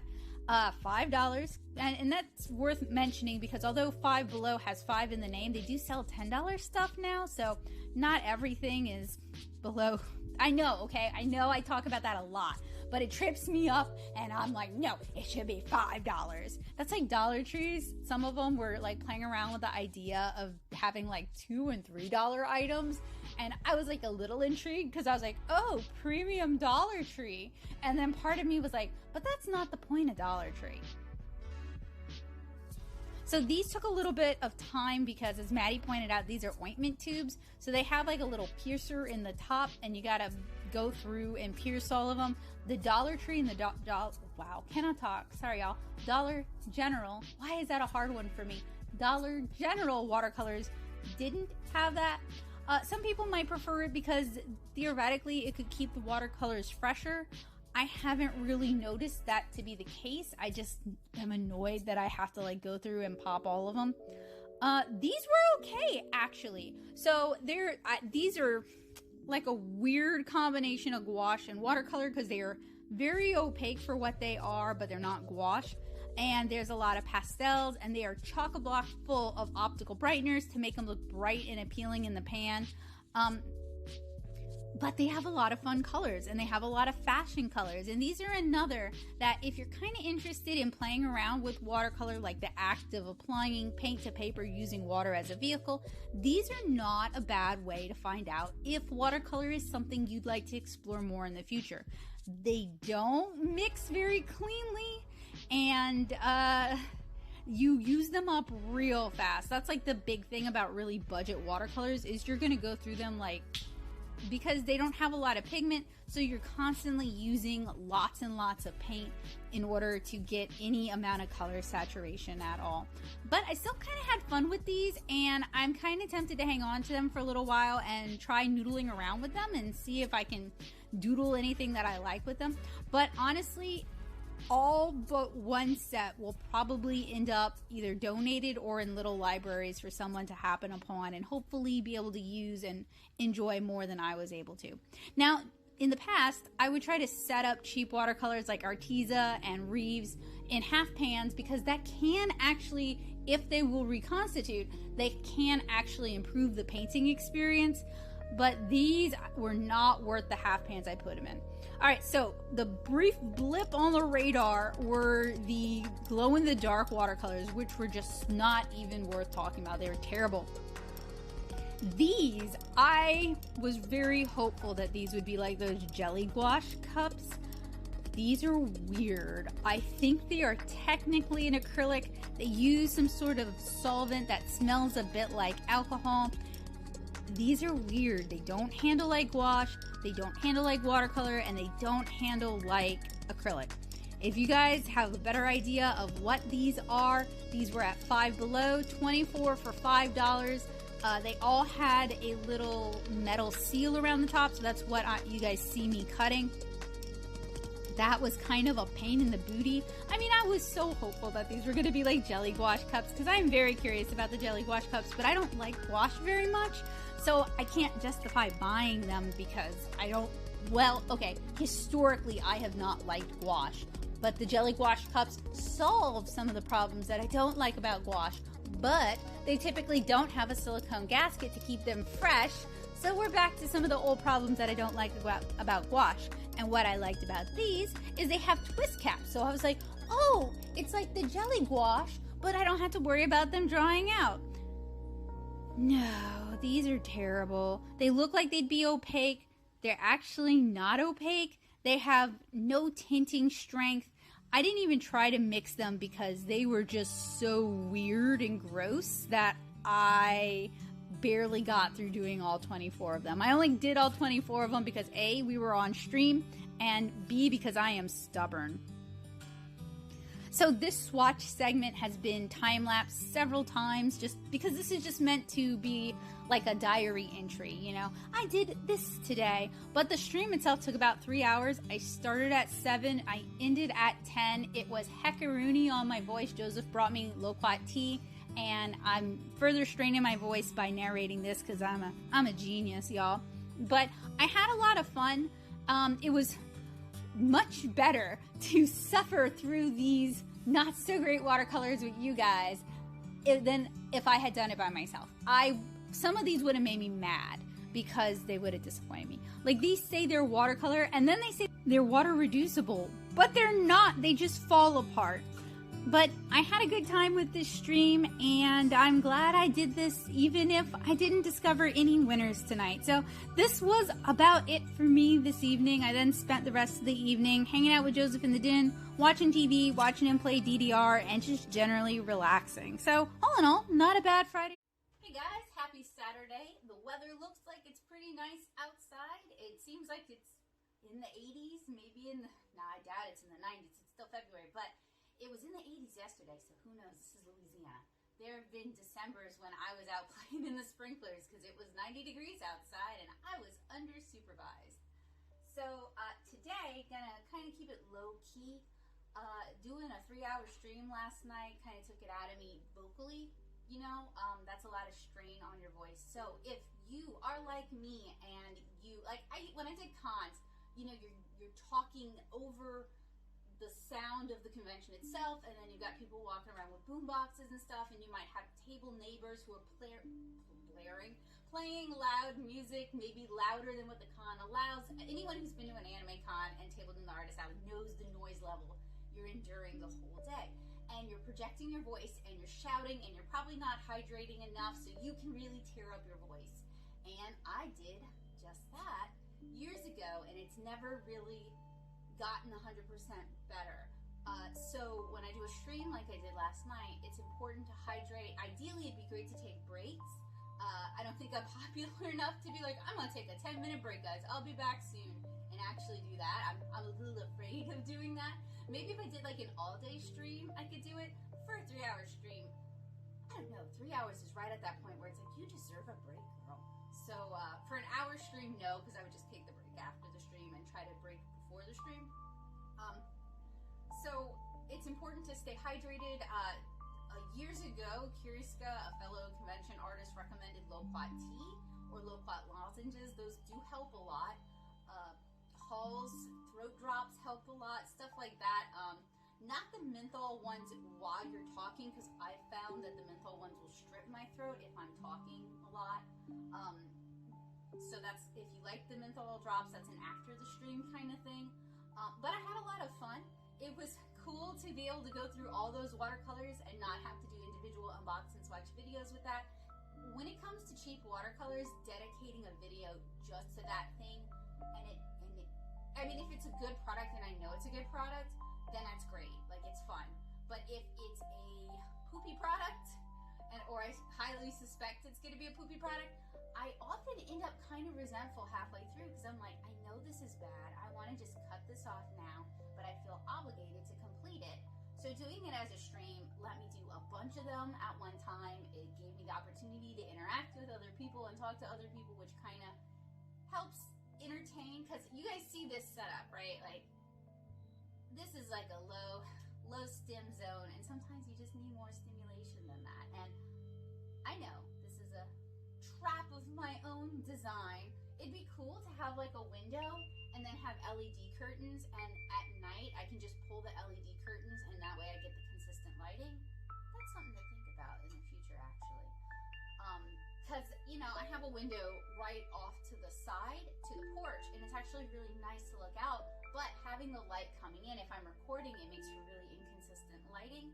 So recording requires a lot of sacrifices. Anyway, it was fun doing a stream like that. If I ever encounter more of a thing that I like, alcohol markers, more of a thing that I'm familiar with and feel confident speaking to on a stream, I will do another one of those showdown streams, because that's kind of fun. And we had a really nice turnout. It was nice to hang out with so many of you guys. That was really cool. I guess Friday nights at 7 is an okay time. It's always hard to find a time that works for a lot of people, because you've got a lot of people who are doing D&D now, and they're doing it in the evening. So Friday night is out and Saturday night is out. It just makes planning that complicated. So I've been kind of switching the days to try and have streams like in a month. I try to have a stream somebody can hit. You know what I'm making it sound like nobody can hit my streams, but that's not what I mean. It is a hard phrase to articulate. I'm stumbling over it right now. I figure with the lotto of life, if I have streams, not just any old random time, but if I switch the days up, there is probably a stream in that month that if you wanted to go to a stream, you can make a stream. So, yeah, that is what I was trying to say. I wish it wasn't so hard to articulate. I could type it, but I can't say it. ADHD is fun. So today, we're going to probably go for a bike ride. Jojo wants to go for a bike ride. The weather's nice. I'm wearing shorts. I'm ready for a bike ride. And I got a t-shirt on. It better be warm outside. I was also hoping to get this mess kind of cleaned up. oh, it's way messier off camera, of course. We all have our pretty YouTube corner, yeah, where it's like a horde around around the pretty YouTube corner because everything has to be in reaching distance. That's another thing when I can design my own studio space. I want rolling carts because then you just force pull them over to you, but they don't have to be like on top of you when you're recording. And I was also kind of hoping to, I have this piece I did a while back, I sketched a while back, and I never, like a couple years ago, a while back, and I never finished it. It's really cute. It's gonna be hard for you guys to see. And I was thinking, because I want to do kind of a light watercolor style with this anyway, I was thinking I could maybe knock that one out today. My mom has been trying to get me to paint a family friend's dog for a while. She keeps calling it a commission, but she hasn't paid me, and I haven't charged her. And I know I need to just do it. And part of it was, this is like a little bitty toy poodle, and I don't know if you guys have noticed, I don't paint a lot of dogs, and I love dogs. Dogs are challenging. I practice drawing dogs, not infrequently, because Art Squad loves dogs. So I'm feeling more confident in creating a good likeness. That's the other thing. I don't think a cartoony version of her, the dog, would be, my mom would like it, but I don't think the family friend would get it. So I want to do a faithful likeness, but I also want to do something a little more stylistic, but not cartoony stylistic, as in like, I want to use like granulated watercolors. And I've been thinking about it, but I've been like waiting for the pieces to kind of come into place. Like, I already know what paper I'm going to use. That is an important decision. That is not cart before the horse. I'm going to use the Paul Rubens pad because it does gorgeous granulation. I'm not going to sketch it, I don't think I'm going to sketch it digitally first. Mostly because I don't want to do a graphite transfer. I could remove it and run it through the printer though. Maybe I should do a digital sketch first. That would allow me to clean it up a lot more and refine it and capture that likeness, because a lot of drawing pets is not about this hyper-realistic depiction of a pet, because then it could just be any dog of that breed.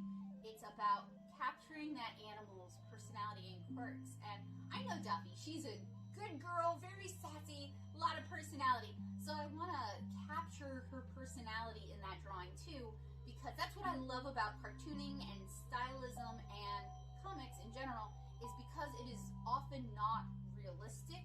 I feel like you get this hyper-realism in that you can really see the person's personality in the art, and that's what I like about it. And that's something I don't like about straight-up realism, is even if it is photorealistic and gorgeous, it is often kind of emotionally flat. And I think when you start adding stylistic elements, whether it's, there's this Chinese painter who specializes in capturing motion, and the way he captures motion is like these controlled watercolor bleeds and these explosions of color. And I'm going to remember after the stream, and I apologize, he's got a few books out. One of them is literally called like Capturing Motion in Watercolor. And I have his books, but they're packed away, otherwise I would just look him up and show you guys. Anyway, he does a really great job of it, and his goal isn't hyper-realism in watercolor. His goal is this fast, emotive, loose watercolor that captures the feeling of the motions, or when he paints animals, because he does horses too, and chickens, the feeling of those animals. So that's kind of what I want to like, not her being a hyperactive little poodle, but the feeling of Duffy, and like her being sassy but also very cute and being very smart. And I thought having kind of a granulated, soft focused watercolor might be a good way to do that. And also, this is a very loved pet, so it's also important to kind of capture that gentle, affectionate feeling as well. And that's something, here online, people really praise, like, the more realistic, the better you can copy a photo, the better people think you are. And it is true that it does require skill to do that, but for me, that is not my goal. I feel like you can teach almost anybody to copy a photo with enough time. I mean, there are grid methods that teach you how to copy a photo, and there's photocopiers that copy a photo. So that isn't my goal, and I'm not trying to denigrate people who do hyper-realistic or realistic painting. It does require a lot of skill, and there's definitely a market for it. And I definitely have a lot of respect for the dedication and the time is not my goal. It was, I mean, when I'm doing botanical studies, and I have the Shizen one here because the Shizen video went live, my goal isn't to do this like photorealistic botanical study either. My goal is to figure out the attributes of that flower and then capture that in a heightened way. So just like when I was showing you guys how I make red beans, I like intense flavors, I like intense feelings, not in real life, but when I'm drawing comics, I love capturing big emotions. And if a character has a neutral emotion on their face, there's a reason, in my comics, there's a reason they have a neutral expression. They're masking what they're feeling, or they may feel conflicted. But I don't just draw neutral expressions as just like a general thing. I draw more hyperbolic expressions because I feel everything at a 10. And that's not good. Everything is too intense sometimes. But it's my way of showing other people how I see the world. So, yeah. Anyway, that's what I'm trying to do with this Duffy piece. But it's just I'm thinking it through because like 90% or 80% of art is thinking about it beforehand. And people don't realize that. And when I'm burnt out, I feel so pressured to produce. I'm just making things. I'm not thinking about them enough. But with this piece, because it's for my mom and it's for a family friend, I want it to be good. I want them to be happy with it. And so I'm thinking about it a lot and how I want to execute it and what materials I need. And I'm collecting those things. And do I want to start it digitally or do I want to try and go in and do it more rough? That sort of thing. And I'm actually very particular at a non-convention scenario when I'm doing portraits or semi-realistic or family stuff because I have done pieces for people and they love them, and I've done pieces for people and they never said anything because they're kind of rude. So I, in order to preserve myself, I'm actually very picky about who I'll do semi-realistic or realistic portraits for. As an example, and I've never shown you guys this unless you went to my wedding. I did a portrait of Joseph and I for our wedding invitations, and it was semi-realistic, semi-cartoony, and unfortunately I was under such a time crunch that I didn't like how the finished painting turned out. My mom likes it, Joseph's mom likes it, Joseph doesn't like it either. Like, we, the subjects of the watercolor, are not happy with how it turned out. It looks good, but neither of us feel like it really looks like us. Which is a shame because I can capture both of us in likeness in a cartoony form, no problem. You'll know it's us. But when it's semi-realistic, it doesn't look, because I think we're both kind of cartoony looking, like Joseph looks like an anime boyfriend and I just look like a cartoon character with dark hair. So I think that was it. It was overly staid, it was overly reserved, and I went in that direction because we were inviting people who, like, if it had been my family and my friends and Joseph's parents, I'd have done a cartoony style like that because that is more us. But we were inviting people who might not get it, or they might think me using that for the wedding invitation was flip, or, you know, you do your wedding for you, but when I do our reception, it's gonna definitely, there were so many things I wanted to do for our wedding that I couldn't do because we had to downsize so much because we got married in July during COVID, which meant we had a super tiny, super low-key wedding. Social distancing, masks, hand sanitizer was the wedding favors. We tried our best to keep people safe. So that meant I couldn't express myself the way I wanted to. So please, can we wear our masks and wash our hands so we can have our wedding reception, please? Because we weren't able to do that. So my point with that is, even with myself, I wasn't happy with how that one turned out. So I'm even a picky client with myself. And there have been a lot of, I've used to commission people to draw us, Joseph and I, and I've never been super happy with the results. I know. And that is not on any of the artists who did it. It's that I am apparently very picky about how I'm depicted, but I don't know how to articulate it other than draw me as a cartoon character. So, I kind of, if mom had wanted me to draw a person, I probably would have turned her down. But since it's an animal and I really like drawing animals, even if I'm not the best at drawing dogs, and even if I have to kind of approach this a few different times in order to find something I like, I'm willing to do it. But the thing is, now, is she wants me to just churn it out, and it's because it's for her and because it's for a family friend and I know the dog, I don't want to just pump it out and just be done with it, if you know what I mean. Like, it's important to me now. So I've been thinking about it a lot, and I think that's something a lot of people don't realize, is that the thinking part of the artistic process, where it's you're mulling it over in your brain and you're considering your options, that's an important part of the process, because it's going to take me 4 days to paint that dog. It's not going to take that long. 4 days max to paint that dog. It's not going to take that long. But I don't want to have to redo it. Like, for the cover of Volume 2, I painted that twice, and it's not that the first cover was that bad. It's that the cover is so important, and I wanted to really do a good job with it, and I wanted it to convey certain things, and I felt like the first cover didn't do that justice. So I don't normally repaint. I'll redraw things, but I don't normally repaint things. I usually just accept that it's not what I was hoping for and try to move on. But this one, you know, I do want to do the pet justice. So the thinking part of a commission, a portrait, is important, because capturing that likeness and capturing that movement and capturing that vitality is important to me, and it is not something that comes naturally to me. I'm drawn to it. I'm always drawn to it when I look at art, but I've mentioned in other videos, I don't have, or other vlogs, I don't have artistic talent. I am someone who really does, I don't have like an eye or memory for it.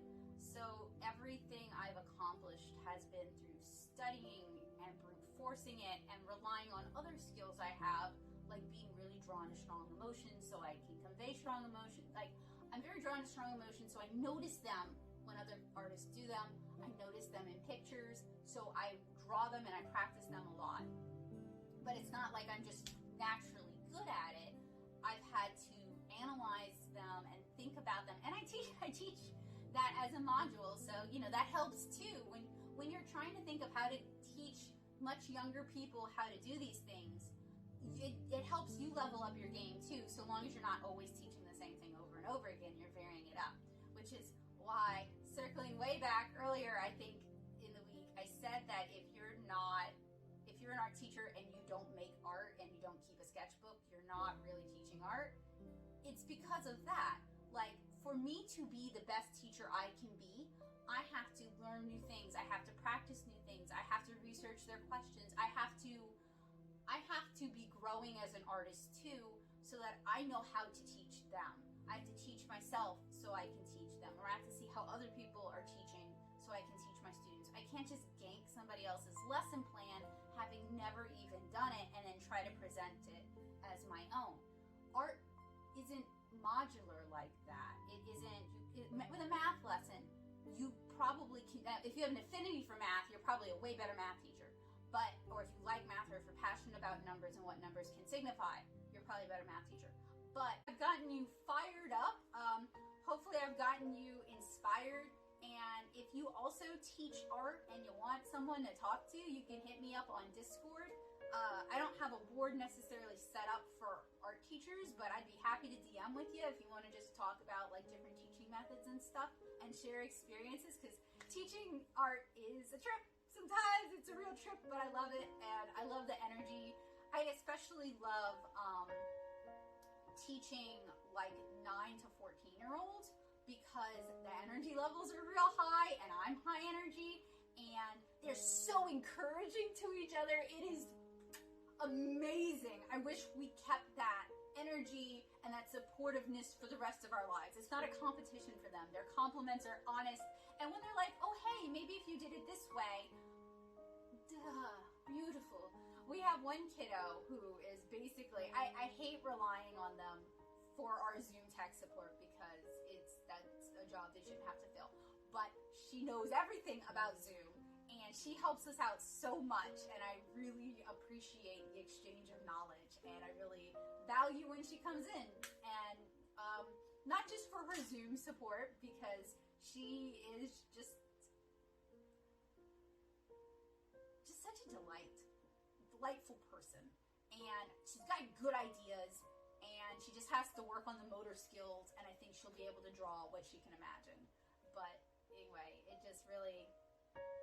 really brings a lot of joy to my life, because making comics and making kidlit and middle grade comics by yourself, facing a wall in a room, is intensely lonely. And being able to interact with the age group that you are creating for gives me so many ideas, and it gets me so pumped up, and it's also a good barometer for how I'm writing Kara, which, if you think Kara is too energetic and too over the top, you ought to meet my kiddos, because they are high energy. But I guess if you think Kara is too high energy and too over the top, then you don't know me. So anyway, I'm gonna get cracking on today. I hope I did not chat away all of our bike riding time, because that's a great way to put some excess energy to use, and then I can hopefully focus on drawing and painting. The weather is really nice out today. Joseph wants to try riding out on the levee. It is designed for bike riding. They have like a bike path up there. I'm just not designed for going up the levee, so we'll see how that turns out.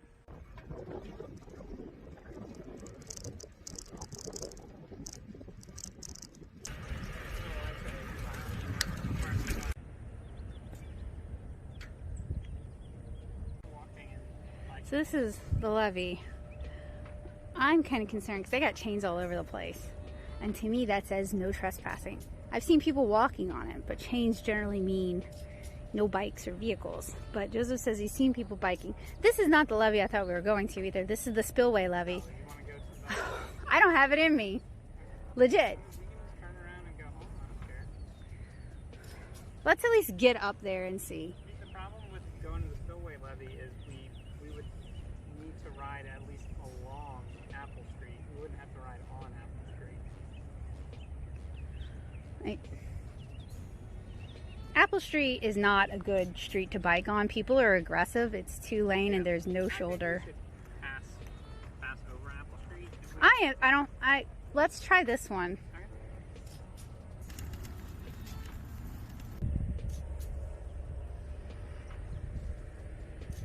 Okay. Okay, so that levee was not the correct levee. The levee that they invite you to bike on is paved, and that's all rutted up gravel, and it's alongside the Mississippi River. So next time we're going to try to do the one on the Mississippi River. I think that's going to be a better experience than this one. Plus, to me, all signs say don't. So these are some snippets from my 5 Below haul video that'll be coming out either next week or the week after. So if you're curious about what I ordered from 5 Below, you can keep an eye out for the haul video that'll be coming up soon. I didn't want to share the whole thing because it does go on for a while, and that would have made a long video even longer.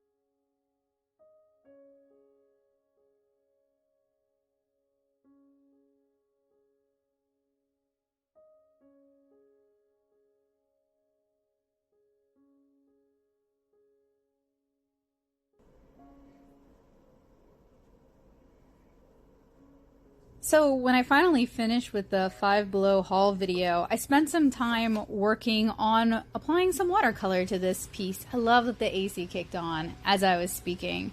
And basically all I'm trying to do with this for right now is to create just a mottled texture background using yellow, a couple of pinks, and some purple.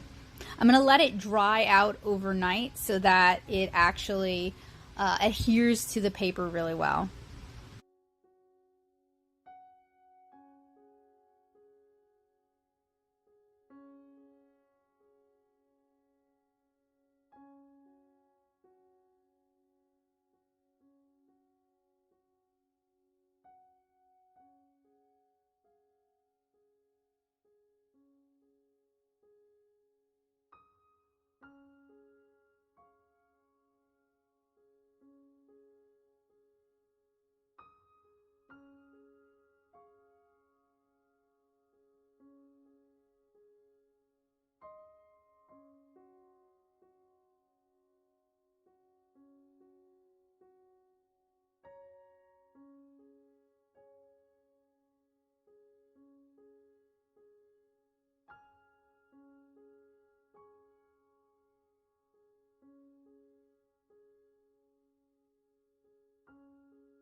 Okay, so I've been thinking about it a lot, and I don't know why it took me so long to reach this decision, because it's a really obvious one. My tutorial videos don't do so well here on the channel. Every now and then one of them will really stand out, but I mean, they do really poorly.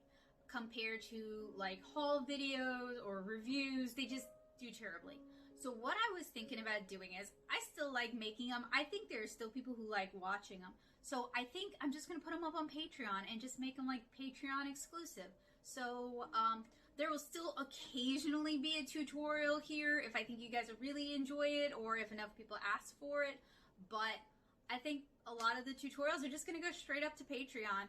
And there's a lot of artists who have been talking about or have already left Patreon. And you know, being on Twitter and being on YouTube, you hear a lot of like, it's like not the actual gossip, but it's all the fallout from the gossip, and sometimes it can be difficult to figure out what's actually going on. Is people's problem with Patreon the fact that they're now just charging everybody at the same time in the month, rather than like when you technically join somebody's Patreon, like so like you would have a personal billing cycle instead of like everyone having the same billing cycle? Is that the problem? Am I understanding that correctly? Or did Patreon do something else just terrible, and because on Twitter nobody ever just says what their problem is, they vague tweet around the problem until somebody asks them directly, and then they're like, I'll DM you. Like, what's up? Tell me, please.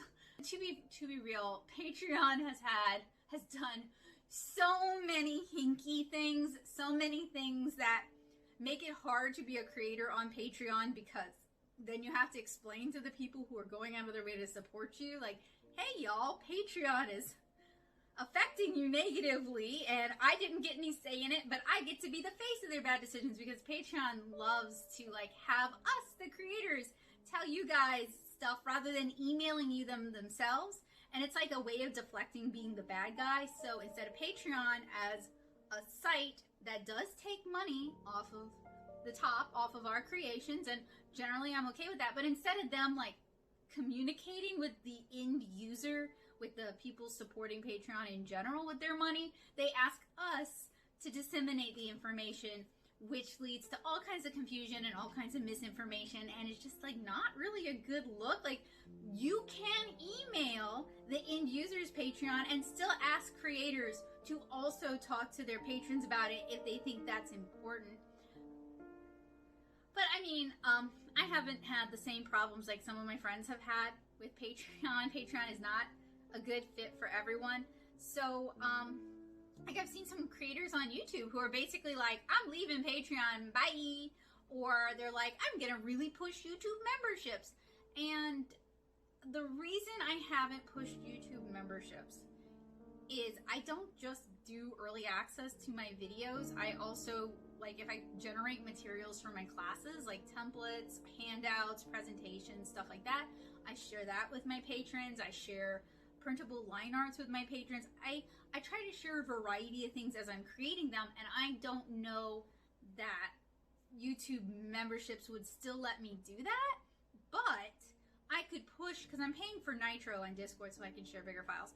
I could just push all of that onto Discord, so like if you join my YouTube membership, whatever, you can still find all of those things on the Discord under like a patron / membership section, because I already have an Art Nerd patron section. Let me know why everybody's mad at Patreon so I can make a better decision about it, because I haven't gotten any emails that I felt were like, oh, egregious. And none of my art nerds have reached out to me and been like, Becca, I'm gonna have to, I mean,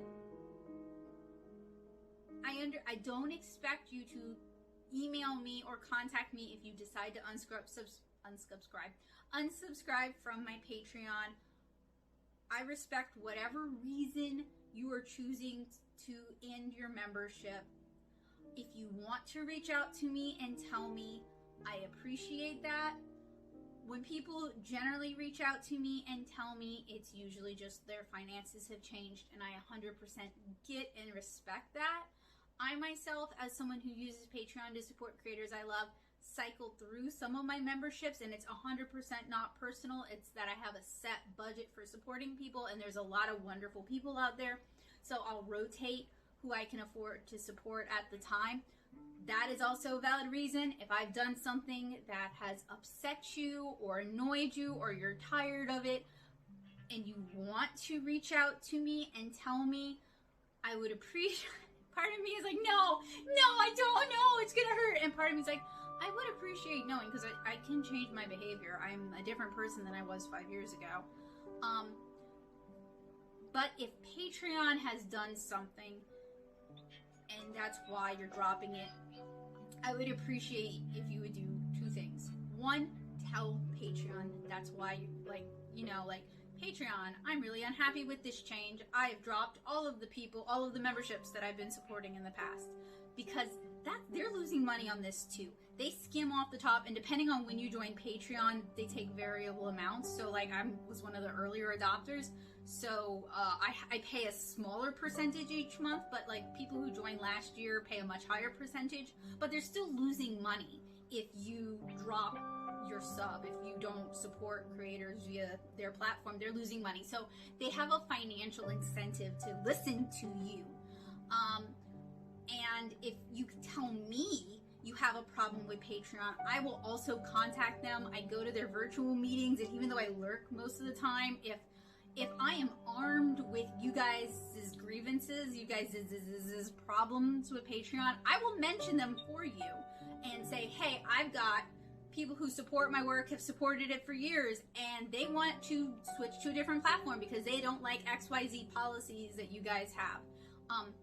To me, we're in this together. Like, it isn't just about me and the money I earn from Patreon. It's about, I use Patreon to support other creators, and I have a lot of friends who are really pretty reliant on their Patreon income or their other, I don't want to say crowdfunded, but you get subscription crowdfunding income like Ko-fi, stuff like that. So if you got, fill me in, like, A, what is the tea with Patreon? There's always tea with Patreon, but what is the current tea with Patreon? And B, has it negatively affected you as someone who supports creators on Patreon or as a creator on Patreon? And C, if you are not a subscriber on Patreon, if I offered YouTube memberships and shared the perks that my patrons get on my Discord server, would you consider supporting? Zero pressure. I'm just curious, because I hear a lot of like buzz, but I never hear the reason for the buzz. So it's kind of like, everybody's mad and I don't know why. I'm just the ADHD person sitting on the side. Everyone's mad and I don't know why. Which is not my favorite feeling in the world. So if you know why, then let me know. As of right now, outside of the money I earn with the library system doing Art Squad, my three main sources of income are YouTube, which is like $70 a month now. Yay! And that also includes posts on my blog, because it's all Google AdSense, so it's about $70 a month now. Yay! Amazon affiliates, which some months are like $30 and some months are like $10, so yay! And Patreon, which is $140 to $160 a month. So Patreon is the bulk of my more reliable income. I hate talking. I'm sorry. I mean, it's COVID, and a lot of people are in between jobs, and I did have a Kickstarter, so I have to, like, remind myself, like, you're not a failure, it's okay, you're not a failure. But it is important to me. That's one of the reasons I'm trying to fix the views here on the channel, because it does help me buy other supplies that I'm going to talk about, and that's also why I am asking about Patreon, because I'm hearing a lot of people talking about, they dance around it, they don't want to say what the problem is, and I don't want to just look it up on YouTube, because I'm not just looking for gossip. and there's a lot of misinformation on ArtTube. So the people I respect and trust are dancing around it, like the other creators that I respect to be honest about a problem are dancing around it or haven't said anything. And I don't want to just look it up and be intentionally misled, because there's enough of that on this service. So yeah, if y'all know what's up, please tell me so I can make good decisions. Because I mean, I knew people, the first whiff of problems with Patreon, instead of like contacting Patreon and letting them know like where this is not okay, like there was this, they wanted to tack on this additional fee for the people who are supporting creators, the end users. They wanted to tack on this additional tax or fee that wasn't transparent. It's kind of opaque. And a lot of creators stepped up and were like, we'll eat the fee, don't pass that on to our supporters. Can we just keep flat rates for them? And I mean, there was a lot of backlash for that, because it took a lot of creators having to get loud about it, and I certainly got loud myself about it with whatever influence I have. But I did think it was important that if it's important to you, you say something. And a lot of people went to Ko-fi, jumped ship the first time that happened, and haven't really had anything positive to say about Patreon since. I don't have I appreciate the ability to have a subscription available to help support what I do. Ko-fi offers very similar now. YouTube offers very similar now. I am not in a position where I would just flat be like, okay, I'm done on Patreon, we're moving over to such and such. But I would be willing to soft transition over to other services if I thought there was interest in that. So I'm asking if there's interest. And I know, ooh, that's like putting people on the spot. But I'm curious, because I've been with Patreon for a really long time. I was on it before I was doing YouTube. And I don't do change easily. I think part of it is because I'm not surrounded in real life by other artists who are all flocking to this new thing and they're willing to help me figure it out, etc., etc. And that's no shame. That's just a reflection on I used to be more eager to try new things and you know, take risks and stuff, and it's because I was surrounded by other creators who were willing to take the plunge too. Whereas now I feel like it's me doing it by myself, and it's just, for me, it's a big decision because I've been on Patreon for a really long time. So and it's Saturday! It's the last day of the week! This vlog was long! This week's vlog was long. Not sorry. I am talking more about art, which is great. And I talk too much about art, which is not great. So hopefully you guys enjoyed it. Hopefully it didn't stress you out too much. Hopefully it distracted you from your woes and problems and sadnesses. And hopefully I'll see you guys next week with another vlog. On Monday, we are hoping to do the wood burning stream, but it's supposed to rain, but I have a porch, so we shall see. I would like to do the wood burning stream. It keeps getting put off because things keep happening, so it's not that I'm just stringing y'all along or that I'm not interested in doing it, it's just life. Burning stream on Thursday, I have an art squad. We're going to be drawing rabbits, and we're going to be doing a how to draw hair tutorial, which is pretty exciting. So this upcoming week, I need to prep by, and I mentioned this earlier, recording tutorials and creating references because I take my job seriously. And I'll share those things over on Patreon as I have them. I just finished editing, finally finished editing the How to Draw Anime Faces video.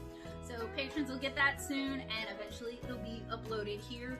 I feel like I finally ran through my old video backlog, so pretty much everything from here on out are newer videos. Some of them have some hiccups, but I'm getting better at editing. And I'm just really looking forward to the future, and I hope the future can continue to improve.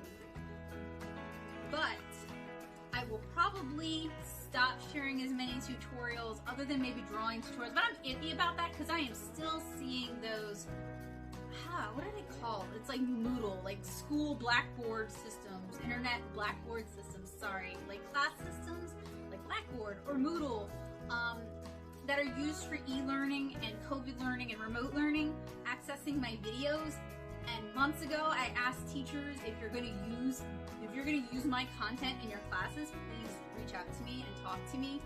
So I know, so I can just have an idea that this is going on and how old your students are and what they like about the videos and what they want more of, so I can make more content that they will enjoy. And B, because I feel like I would like to have more of a conversation, and when they share links to my videos on those kind of sites, it completely removes me from the audience. But you as the teacher are serving as the curator, and it'd be just cool if we could talk about it and we could connect over this. One teacher did reach out to me and we had a lovely conversation, and I got a lot of insight, and I really need to work on some of her suggestions, like, because I know her students like animals and they want to see more animal videos, and I need to do that because I'm already doing it for Art Squad, so I need to figure out a way to do that without it eating up all my time. But the other thing is, the videos that tend to be shared on those kind of sites are some of my least popular drawing videos. So if 20 kids or 100 kids over the course of a day are watching these videos, but my analytics show 5 views, like, I'm not gonna make more content like that, because to me it means people aren't interested in it. But what I don't know is that 100 people just watched it. So if the teachers reach out to me and talk to me about it, then I'll know it, and then I'll be more likely to make that kind of content.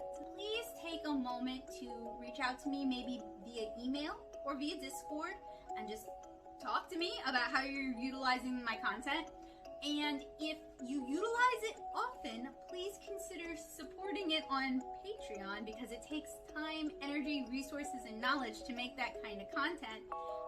And your support will help me continue to do that, because I won't be as reliant on YouTube views. There, I feel like that's fair.